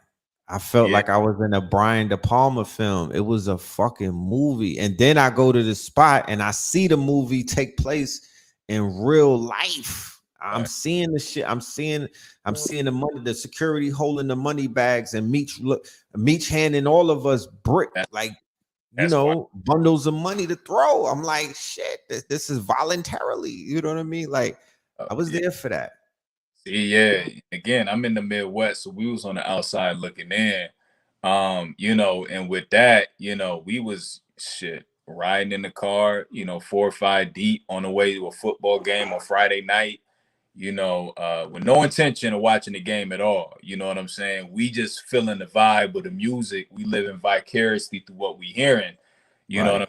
I'm we wanted to demonstrate, everything that was coming through those speakers. So, I remember that's crazy. I remember that specifically. That Young Jeezy changed the game for us. But Yo, uh Jeezy, yeah, Jeezy shifted it. He shifted it. They don't give him because I guess he kind of like he switched his style up, right? That classic Jeezy style with the ad libs and the slow flow. He had me. I'm an East Coast rapper. I was back in the lab, like that shit made that. I was because I was living in Miami at that time. He, I was like, I gotta switch my flow up, and that's unprecedented. Where a nigga from down south, I survived through the TIs. I heard him with his bar. I'm like, whatever. But when Jeezy came, it was just a different. It hit differently. It hit differently. yeah, it was different. Yeah, it was different. Like I said, he came with the slow flow, the what's the name of that? I mean, we can go on for days with that. I mean, he changed the whole game. Him and Gucci Man was another one for us, especially my freshman year in college. That's always Yeah, I wasn't a yeah, that was I wasn't team Gucci like that. You feel me? Unfortunately, I wasn't riding with the Gucci wave. I got caught up in that Gucci wave. I never got caught up in the Bootsy wave though, but Yeah, The Gucci wave, yeah, that got me for a minute. You know what I'm saying? That got me. But right. yeah, just drawing back to what we was discussing. Like I But just, then it goes back to I don't mean to cut your wisdom, but let's go back to that. Was that equivalent to the drill era? That's the trap era. That's trap music and whatnot. That made niggas want to get money and whatnot. That made, that put a lot of people in the trap and whatnot. That made a lot of quote unquote mama boys turn into dope boys and whatnot. That put niggas on the highway. They put shorties in the prisons and whatnot. That Mhm. turned up a lot of people getting their door kicked down and whatnot. That changed and shifted, the Jack boys became more prominent during those times as well. The stick up kids, the niggas that was laying things. You feel me? So even though it didn't necessarily, you know, and it did speak to the youth the same way that the drill speak to the youth, because Jeezy had 11 and 12 and 13-year-olds with the snowman shirt on, and they was ready to run a play. Facts. You was one of them, right? With the 5X. Shit like a nightgown. Yeah, I had the blue long sleeve with the I had the blue long sleeve. I remember it like it was yesterday. Me and my twin brother, we both wore them in school, my freshman year. I had the blue long sleeve with the white snowman, the white shirt with the black snowman. It was a wrap after that. Like that, right. Everybody wanted that snowman shirt. Don't have the Bapesters on. Don't have the Japanese sneakers on. You really a problem. Don't have the Bapesters on. Yeah. To match with the. Come on, man. Yeah, all of that. Yeah. So we, you know, like I said, I can just think back and just remember how impressionable I was with the music. You know, again, I went from jerseys, watching Dipset, to Fabulous jerseys, you know, then to the long tees with the, you know, Franchise Boys, and then switching to the, you know, the Dope Boy look, like all of it. I went through the whole cascade of aesthetics, you know, when it came to music.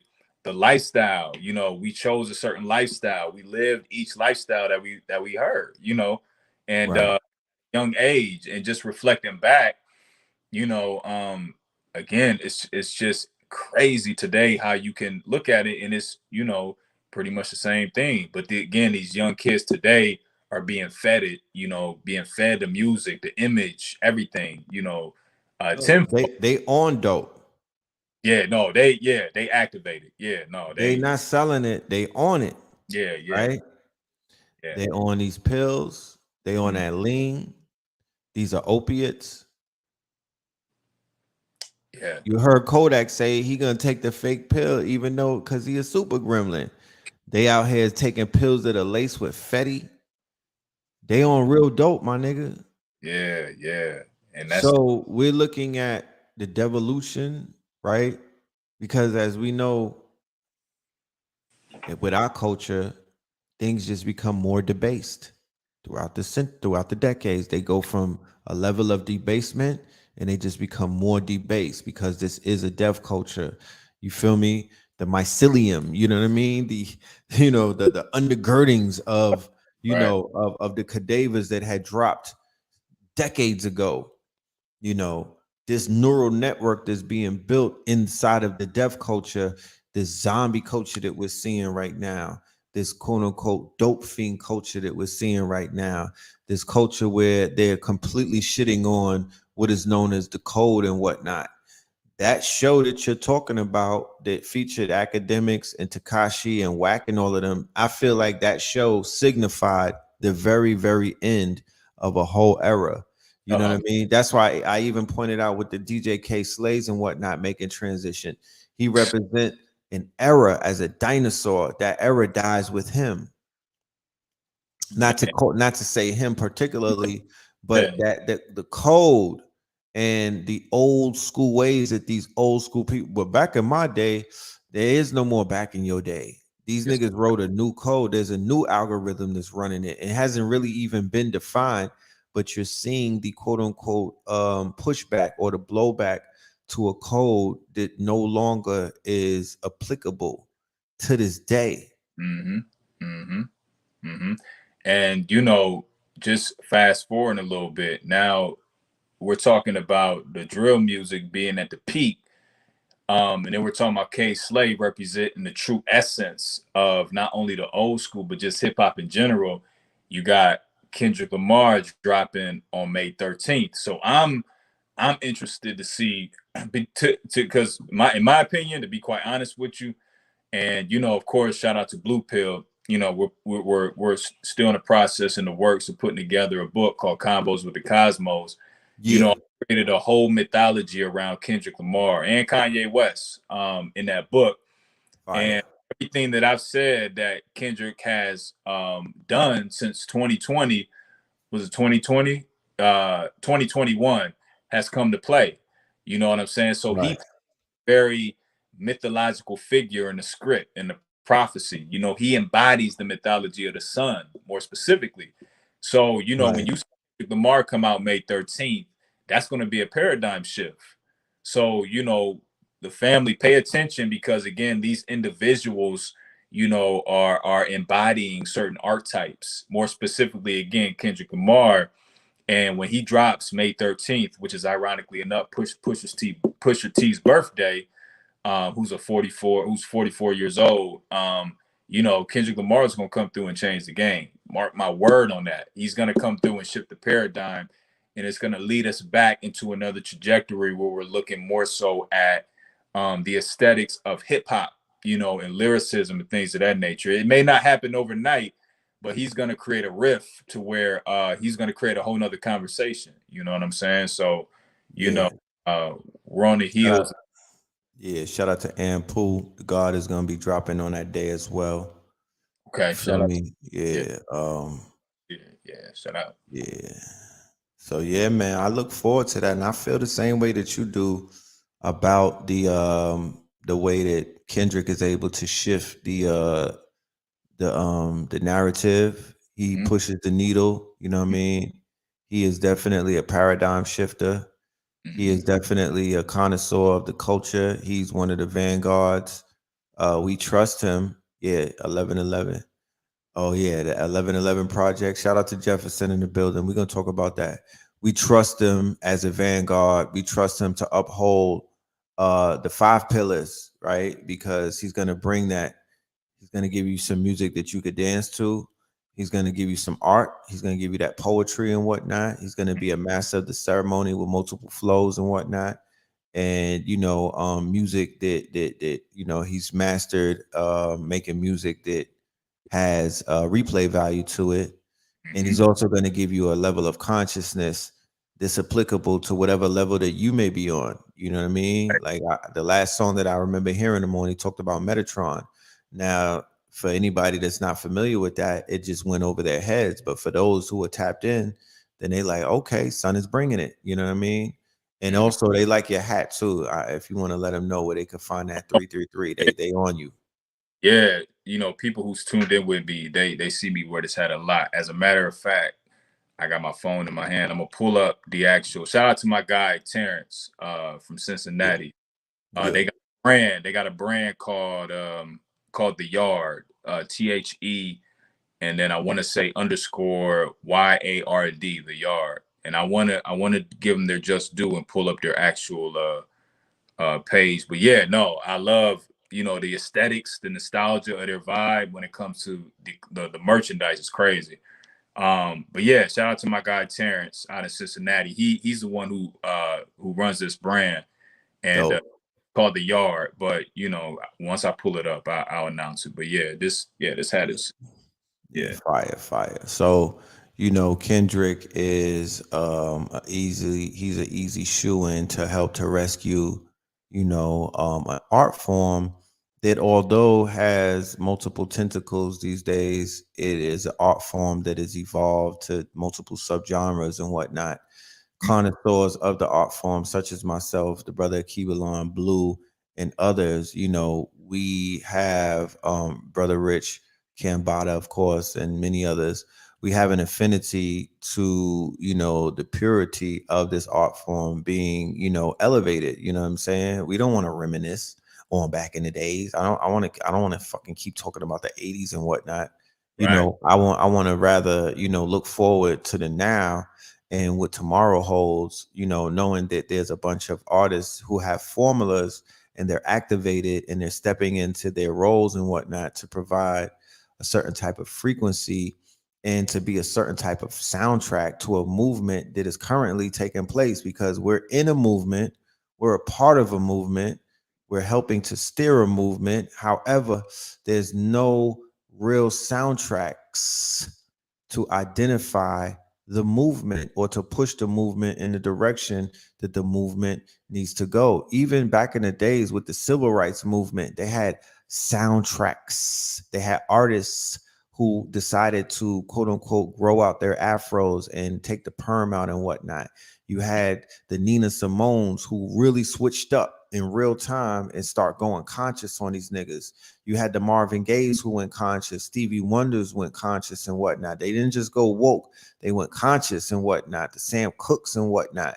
So we would have had that type of quote unquote expression coming out of our music industry if it were not for the whatchamacallit, I would say the infiltration of the woke movement by way of Soros and all of the quote unquote groups that he pushed to the forefront and whatnot with Black Lives Matter and all of their offshoots and shit like that. And by doing that, that allowed the musicians to willfully be ignorant again and hide behind this operation when they were definitely being inspired by a stronger, more pure frequency coming out of this community before the rise of the distractions. That's a fact. Yeah. And just to plug them real quick for the family who's interested in the hat, I got pulled up the actual site. It's called The Yard Brand, THEYARD, and then brand, theyardbrand.com. So yeah, make sure you go shop with the family over there. The Yard Brand. The Yard, yeah, YARD. The Yard. Go. Okay. Shout out to them. Yeah. So yeah, man, right now, again, we're living in the throes of a situation where it's a lot of, it looks like there's no hope when it comes to the music. Like Red was speaking about, we don't have necessarily like a soundtrack to represent what we demonstrate. This is another level of godship that we are on. You got the conscious community, but in my opinion, what I feel like and what we're presenting is something completely different. We're creating a whole new avenue when it comes to demonstrating intellectual property, because not only are we bringing the aesthetics, but we're making this shit look cool. You know what I'm saying? Like, and we're relatable. So we're reachable too. So, not only can we educate the grown folks, but we can educate the younger cats. And, we need something of a frequency that is going to basically, parallel with that. You know what I'm saying? And yeah, that's something that we're missing in the community. So, and shout out. I want to shout out though Kimbada. I want to shout out, Loaded Lux. I want to shout out, of course, Ampu. All the individuals that are doing music on a frequency that is conducive for us. Facts. Be considered the soundtrack to what we do in real time today. But that's something that has to be stamped. As far as Rock. Shout out Lizzie Jeff. Yes. Shout out the Twin Pillars. Absolutely, of course. A Rashid. Yeah. It's a lot of them. So, they're doing the work, and they're presenting music. And I know Lizzie Jeff specifically, is demonstrating a whole nother, goddess-ship, when it comes to her music and her aesthetics. It's another vibe, that brings you, a whole nother level of, I would say, love, because it demonstrates a level of self-love, what she's presenting, you know what I'm saying? And, that's more of what we need, you know what I mean? So, yeah. Right. Wait till you see her live in concert, bro. Oh, I'm gonna have to sponsor that. Yeah, you need to see that. You need to see that in your life. Yeah, yes, KT the Ostrager. I'm sorry. Yes, my brother KT with the moss and whatnot. His pen is very dangerous. Yeah, I see. I heard and seen that. Like that's yeah, man. But shout out to all the artists that's doing their thing out there, man. But yeah, that's what I feel like to me. Oh, I want to shout out to Paloma Ford as well. I want to shout her out. But there's again other streamline of artists that are coming out that is going to be the soundtrack to what the Blues, the Alkebulans, and the Reds do. That is going to represent. 19 got balls. 19 Keys got balls too. You feel me? There's a lot of people popping out. Yeah, I never heard that. Nah, he got something on Ampu albums. Fire. Okay. Shout out to Lighthouse.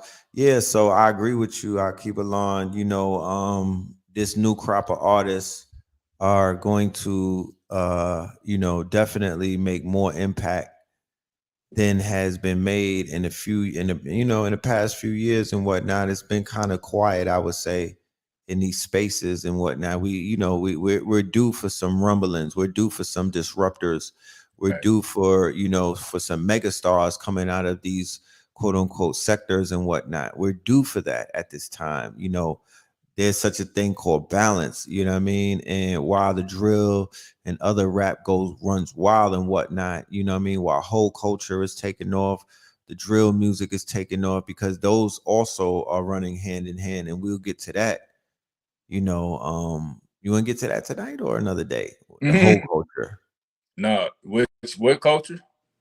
Whole culture. Oh, I mean, shit. That's Well, I mean, we could tag it on. Let's do it. The fact that, that would they mask that sexual liberation when WAP, right, was Mm, also, because around the same time of the Brooklyn drill in 2020 during the protests, taking front and center, right? Because Pop Smoke's song Dior was the unofficial anthem of the protests and the marches and whatnot. They were playing Dior, Dior. It has nothing to do with protesting, has nothing to do with black people uprising. It wasn't we gonna be all right, you know what I mean? It was Dior, Dior, bitch, I want all, you know what I'm saying? I've been putting all the stores. So that was like a looting anthem. Niggas was like Dior, Dior, I'm running up in Dior. You yeah, know what I mean? yeah, And then I remember WAP coming out, right? Wet ass Punani, right? WAP dropped. And it was like after WAP dropped a week later, niggas wasn't marching no more. They wasn't even having that conversation. There was a situation where a black woman who was like an activist, she got murdered, right? I believe I forgot her name. She was murdered, and then there was like a whole thing on Twitter where they were beginning. Black women started divesting themselves from marching for George Floyd and standing behind them, and they was like, "Fuck that! We need to take care of ourselves." We giving too much time to cis males, that cold shit that they be using. And hmm then WAP dropped, and it was like, yeah, we out of here. We off that. yeah, yeah. That was definitely a detour of what took place. Um, that again, it stems from, like you said, just a over sexualization of what's taking place in society. Yeah, Uh, I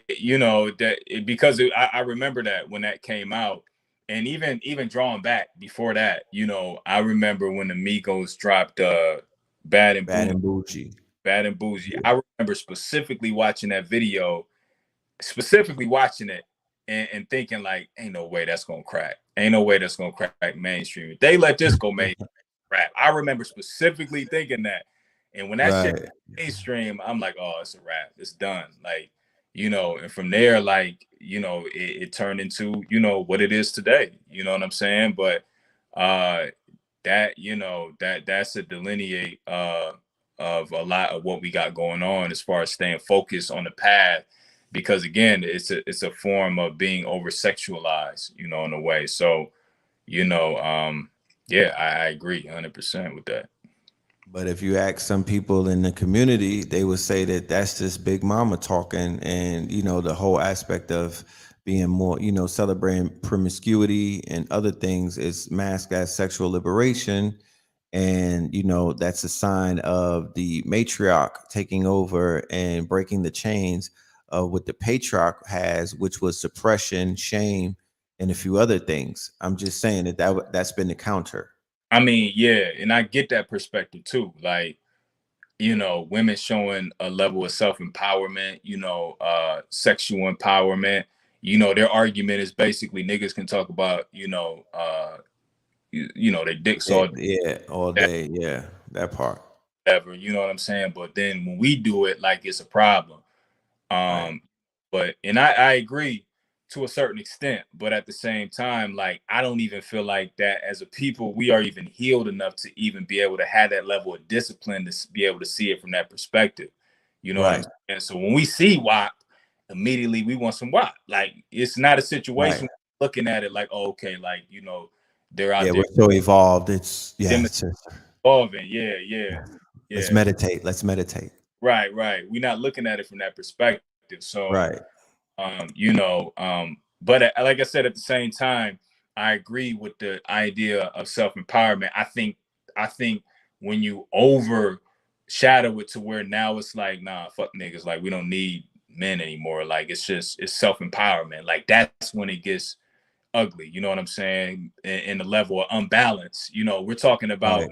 art taking over the patriarch, but it's like, you know, nobody's really talking about the unity of the two. You know, nobody's talking about bringing both together. Um, Well, I would say subtly, I don't mean to cut your wisdom, but subtly, if we are to follow the artist who made the song, right? You have Meg the Stallion, who's going through her own trials and tribulations. You mhm, know, she's wanting to believe, to be believed and whatnot, to be supported from and to help to heal from some traumatic experiences that she went through. And then you have the video that we just watched of Cardi B, the mother, right? Not the whore, and not the quote unquote slut, and not the not any of that, not the dancer, not the sex worker, but you have the raw emotions of the mother saying that she wants to just be the mother to these two children that she bore. She wants them to grow up and whatnot, and she's at a point where she just wants to enjoy motherhood and being a wife, mhm, mhm. And right? yeah, no, and that's very telling because again, you when you see Cardi B in demonstration on videos, it speaks completely different than how she sounded in that video, you know, when it's coming from a mother's standpoint. So, Right, you know, it goes to show even beyond money that, you know, none of that can really bring any level of happiness or even self-empowerment, right, you know. But when you begin to face yourself and you know you adhere to certain duties that you signed to take on, even if it's against your own, you know, even if you're compromising your own integrity, you know, right. the level of depression and you know things of that nature that you go through, because again, you're compromising who you naturally are as a person, you know. So when you're hearing Cardi B, you're hearing the mother, you know what I'm saying? That alone, and again, it didn't go viral too much, but that video alone is self-empowering to a certain extent for women because you're hearing somebody who women want to be like. Women want to be like Cardi B. They want the status like Cardi B. But then when she dehumanizes herself in that moment and begins to speak not about money, not about the WAP and things of that nature, and is talking about motherhood, but on top of Rehumanize. yet rehumanize, adding emotion to it, you know, and it's yeah, it's uplifting, you know, it's a sigh of relief. It's like damn, like she's a human, like you know what I'm saying? Like Right, she a woman who wants to be, you know, wants to be a right. mother. You know what I'm saying? But So in the attention economy, that wasn't celebrated. So what kind of, remember that in it of itself is detrimental because her fans and the ones who want to be a mother too, there's like she's not being rewarded for being a mother. She's not being rewarded for wanting to be a mother. Her message is not being rewarded, right? It's not being quote unquote hailed up. It's not going viral and whatnot. So subliminally, they'll be like, shit, that ain't the way. right, Because I promise you, if she do something ignorant and backwards and whatnot, if she pop off and have a fight tomorrow, or if she has a rant and a meltdown online, that's going to be if she starts twerking and whatnot, they're gonna celebrate something like that. That's gonna go viral. And for the people, the unsuspecting followers that she has, and the impressionable hearts and minds that are out there who are like, yo, what I look up to you. You're an icon. I want to live your life. I live vicariously through your tweets and through your stories and posts and whatnot. They're gonna be like, wherever the motherfucking wherever the reward is, that's the activity and the action that they are going to mimic. you're going to mimic, right? Because like They're you said, going to mimic. there's a reward system, you know, set behind it, even down to like the city girls, same concept. But you know, again, Like these individuals, and that's why I believe it didn't go viral or it wasn't pushed. And maybe even a Hassan Campbell and that whole thing was to cause a distraction to that alone. Because again, when you see these individuals become humans after looking at them at a certain way for so long, more specifically Cardi B, looking at her as how she presents herself, but then she, pedals back and becomes, like I said, a mother in a 2 or 3 minute clip, that alone will change the minds of certain individuals, not only men, but or not only women, but men too. You know what I'm saying? So, Right. it's very empowering, and I feel like that's a why. Like I said, a lot of the reason why it wasn't put out or forecasted the way it would have been if she would have been doing something that we're normally custom seeing her doing, whether it's fighting or twerking and things of that nature. So, That's you a know, fact. it's again, it's a two-way, it's a double-edged sword, but that's the culture that we live in right now. Nah, that's what's up, man. Look, we're gonna begin to wind this thing down and whatnot. I want to remind everybody that's in the building that on Saturday, me and this brother right here, ALKEBULAN44, we're gonna be presenting our latest presentation to the classroom, to the KT Aliens. KTL University presents the illustrious Illumination, hosted by Brother Red Pillar, featuring our good brother ALKEBULAN44. All right, 11 a.m. Eastern, Saturday, April the 30th, 11 a.m. All right, I promise y'all, early lectures is the move. You get your whole day in front of you. You retain the information easier when you're able to tap in when the sun is out. You dig what I'm saying? And I promise you, the last class that we did with brother in Cairo on a Sunday rising, it was powerful, monumental, and my day was magical as a result of that. So, I really look forward to getting it in with you again. You know what I mean? Going upstairs with you, you know what I'm saying? High level conversations, family. Y'all got to be ready to go up. You know what I mean? You got to be ready to take it there because this brother is coming. He's coming with some information that you've never heard before. So pens and pads are a requirement. If you can't make it, the presentation will be recorded and available for all ticket holders the day after. All right. So with that being said, do you have anything that you want to leave the family with? Just do your due diligence. Make sure you're there at 11 a.m. April 30th. Because when we talk about doing the work, it's not even necessarily you personally, doing any level of demonstration on your own. It's actually you, using your mind to be able to engage in a certain level of information that is coming from people that look like you, but not only look like you, that are giving you information that you can utilize then once you come out the lecture and utilize it in real time as far as a certain level of demonstration. So doing the work is studying, doing the work is watching a lecture, engaging your mind on information that is very pivotal for you. So that's what we're delivering on Saturday at 11 a.m. And best believe, this lecture is going to be a paradigm shifter. I promise you. As I've always said, and my good brother Blue always says as well, the universe always responds. You know what I'm saying? So, it's going to be a high level conversation that we're going to have. Information that you may have heard, came across, but it's going to be very science based.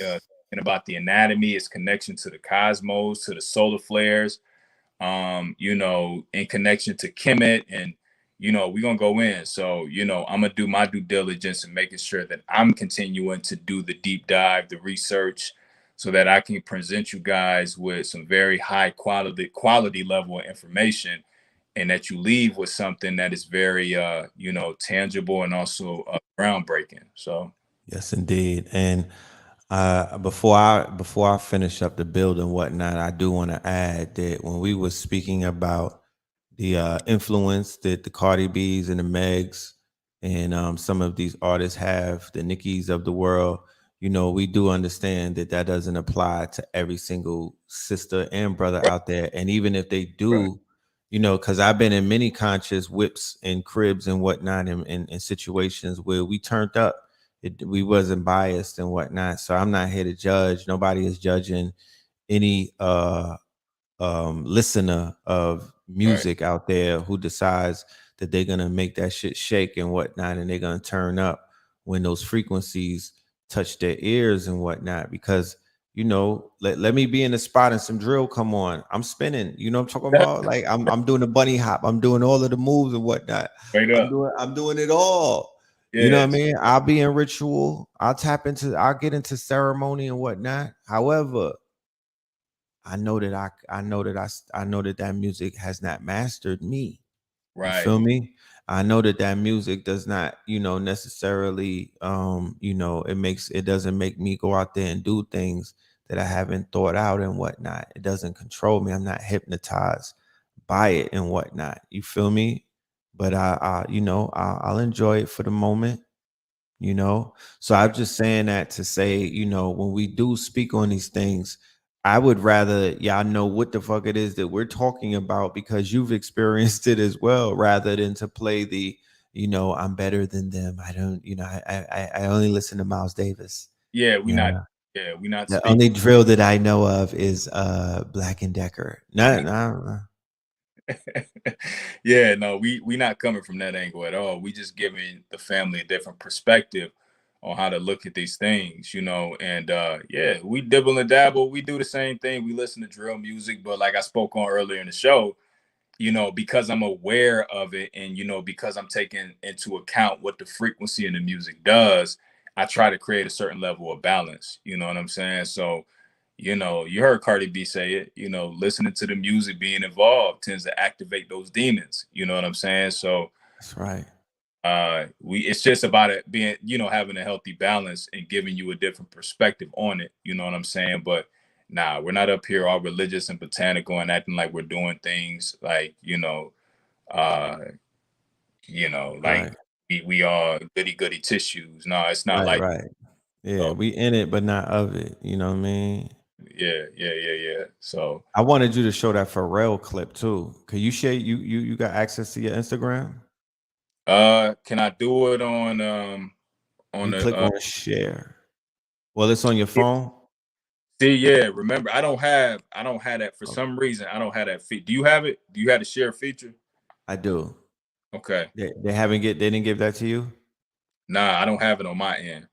Oh damn. Yeah, I can't. I do have it. However, on this computer, I don't have access to my gram right off of it. Let me I could play it though. Hold on. Yeah, I probably could play it. Hold on. because I can just let me see. Where you Yeah, gonna I'm gonna play play it. the phone that you on? Oh, you okay, you I just want to say thank you. It's almost dry. Like, it's crazy. It's crazy the way it turned out, man. Yay crushed it.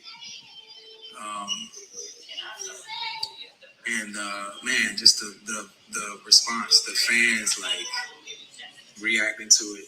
When I get with Pusha, the only thing he don't even want to talk unless we just like conjuring the demon sound. That's it. Um, that's all he wants. So, it was fun to go back there and just make, things that feel great to us, with zero compromise, zero concession. And to see the overwhelming reaction and the response has just been so like heartwarming. I'm like grateful.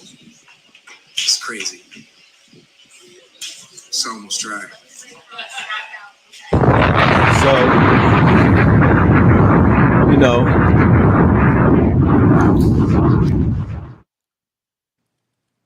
the English language is very tricky and whatnot because one word can apply so many different definitions and whatnot. So when you hear him say that, I already know what he means by that. Those dark, gritty, beats that would be considered demon time or right.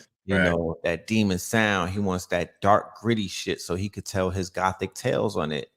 And the same way that we could tap into a Netflix movie and watch one of these horror movies, or we could watch a crime thriller. I watched the Wayne Casey tapes on Netflix.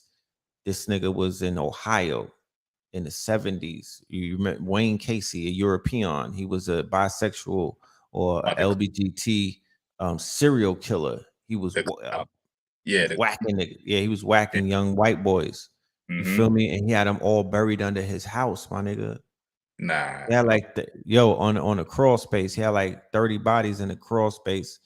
And I literally stayed up and I watched that shit. And I'm like, wow, you feel me? Like, here it is during the month of Ramadan. I'm even giving stuff like that, airspace and whatnot. But I had to sum it up. I had to, you feel me? Like I had to, I'm like, damn, that's just that dark Scorpio shit in you.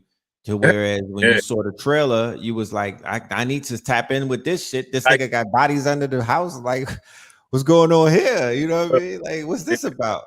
No, I'm the same. Nah, I came across it last night, as a matter of fact. And I watched the trailer, whatever, and I'm right around the corner from you. I'm a Sag, you know what I'm saying? But with me, I got an addictive personality. So when I get tapped into that dark side, like I want to watch Wayne Casey, then I'm gonna jump over to what's homie name? What's homie? Tiger King. Yeah, no. No, what's the other serial killer's name? I forgot. But no, I can't tap into Wayne Casey right now. That's gonna disturb my soul. It's gonna, it's gonna put some, I can't do it right now. So I might fuck around and have to put my kids' cartoons on after watching that, just to put. Feel me? You gotta wash your brain and shit. You know how many episodes of Coco Melon I had to watch after that to balance my scales? Because that was some Dolph shit. That was some real Dolph Malkoof, tapping into the primal nature of this beast called man. You feel me? But it's like, as the investigator, as a Scorpio, as the investigator, and as the deep diver and whatnot, we dive into those murky waters. You feel me? To understand certain things, the psychology behind shit, and just the depravity that man has in his brain. You know what I mean? Like stuff like that is enticing to the mind of mine, just like a sponge. And I'm like, that's how I approach this music too. And not just this music, but this culture. So there's these dark corners in the culture, and there's these do not enter signs that niggas just, when we see that, we like, I need to enter because what's going on? Like, what's in here? Yeah, trust me, I'm the same way. When I'm watching that, I'm trying to really tap into the psychology of this individual. Like, what can drive a man to do something like that? Like, I'm watching it, but I'm watching it. Like, I'm just trying to study his face expressions, how he's moving, like what takes him to get to that point. Like, that's what I'm interested in, the psyche of these individuals. You know what I mean? So yeah, Pollock, you know what I mean? Childhood trauma. All of that.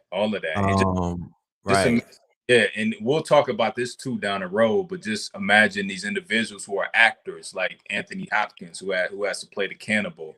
You know what I'm saying? Cannibal Lecter. You know what I'm saying? What type of psychology do they have to tap into to allow these energies to come over them so that they can play these, roles? You know what I'm saying? So that's a whole nother ball game right there. But yeah, Yeah, somebody said it's in their nature. You know what I mean? Yeah, fact. That's why they can do it so well. It's in their nature. Yeah. Straight in it. You know what I mean? Because, I don't want to get too deep into it, but based off of his alternative lifestyle, and the fact that that lifestyle was considered very shameful in the 70s and whatnot, the way that he was killing these children and whatnot, that the way that he was taking out his shame was in the form of basically murder.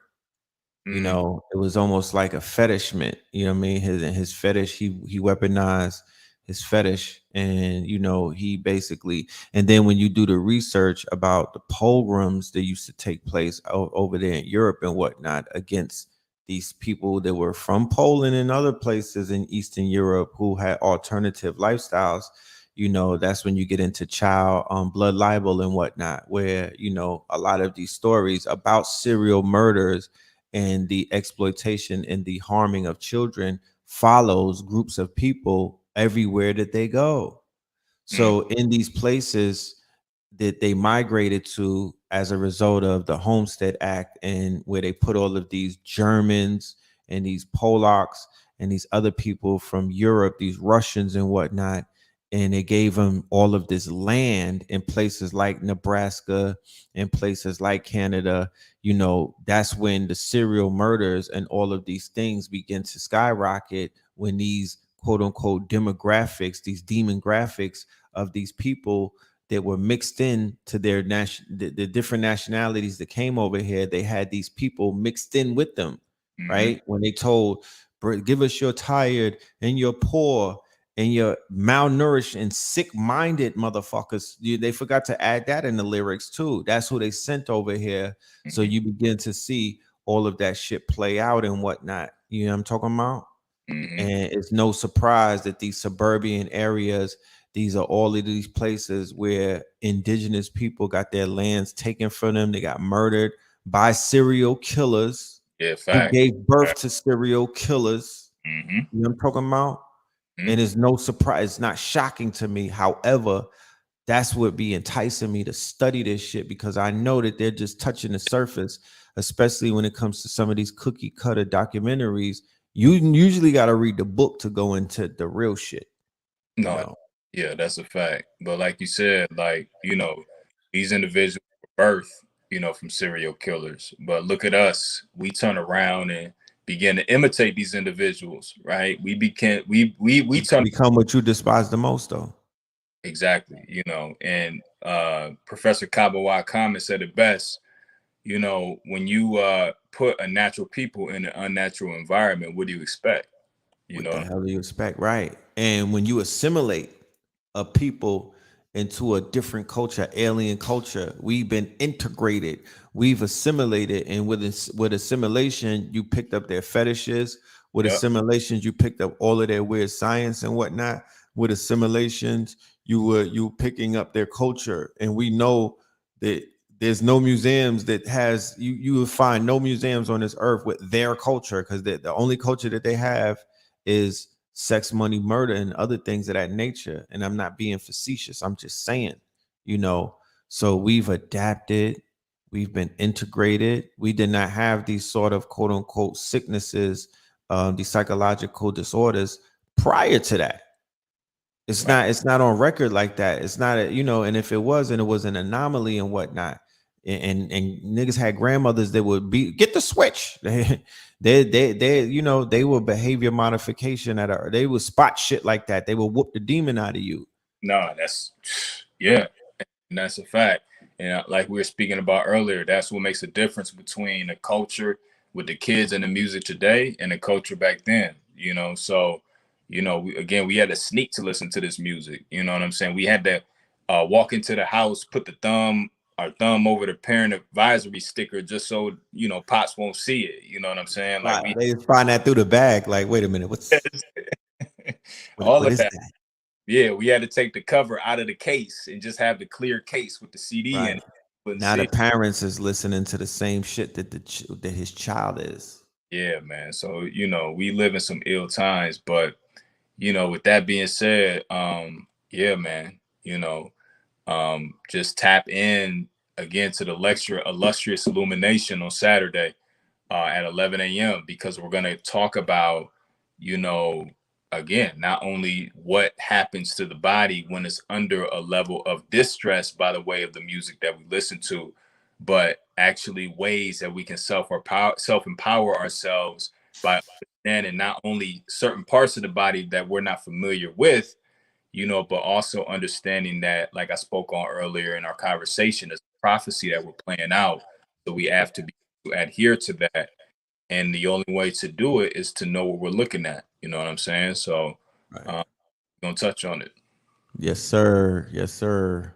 Here we have it, the illustrious illumination. All right, Saturday, April 30th. Make sure y'all tap in. The link is in the bio. All right, KTL University. That's where you buy your tickets, and that's also where you'll be able to view the lecture at 11 a.m. on Saturday. All right, hit up the Cash App. All right, Stream Chasers with a Z, ALKEBULAN44. Show some love. All right, let us know that we out here doing what needs to be done so we could continue doing what we're doing. With that being said, love and light to the family, peace to everybody, and we will see you inshallah on Thursday. Peace. Peace.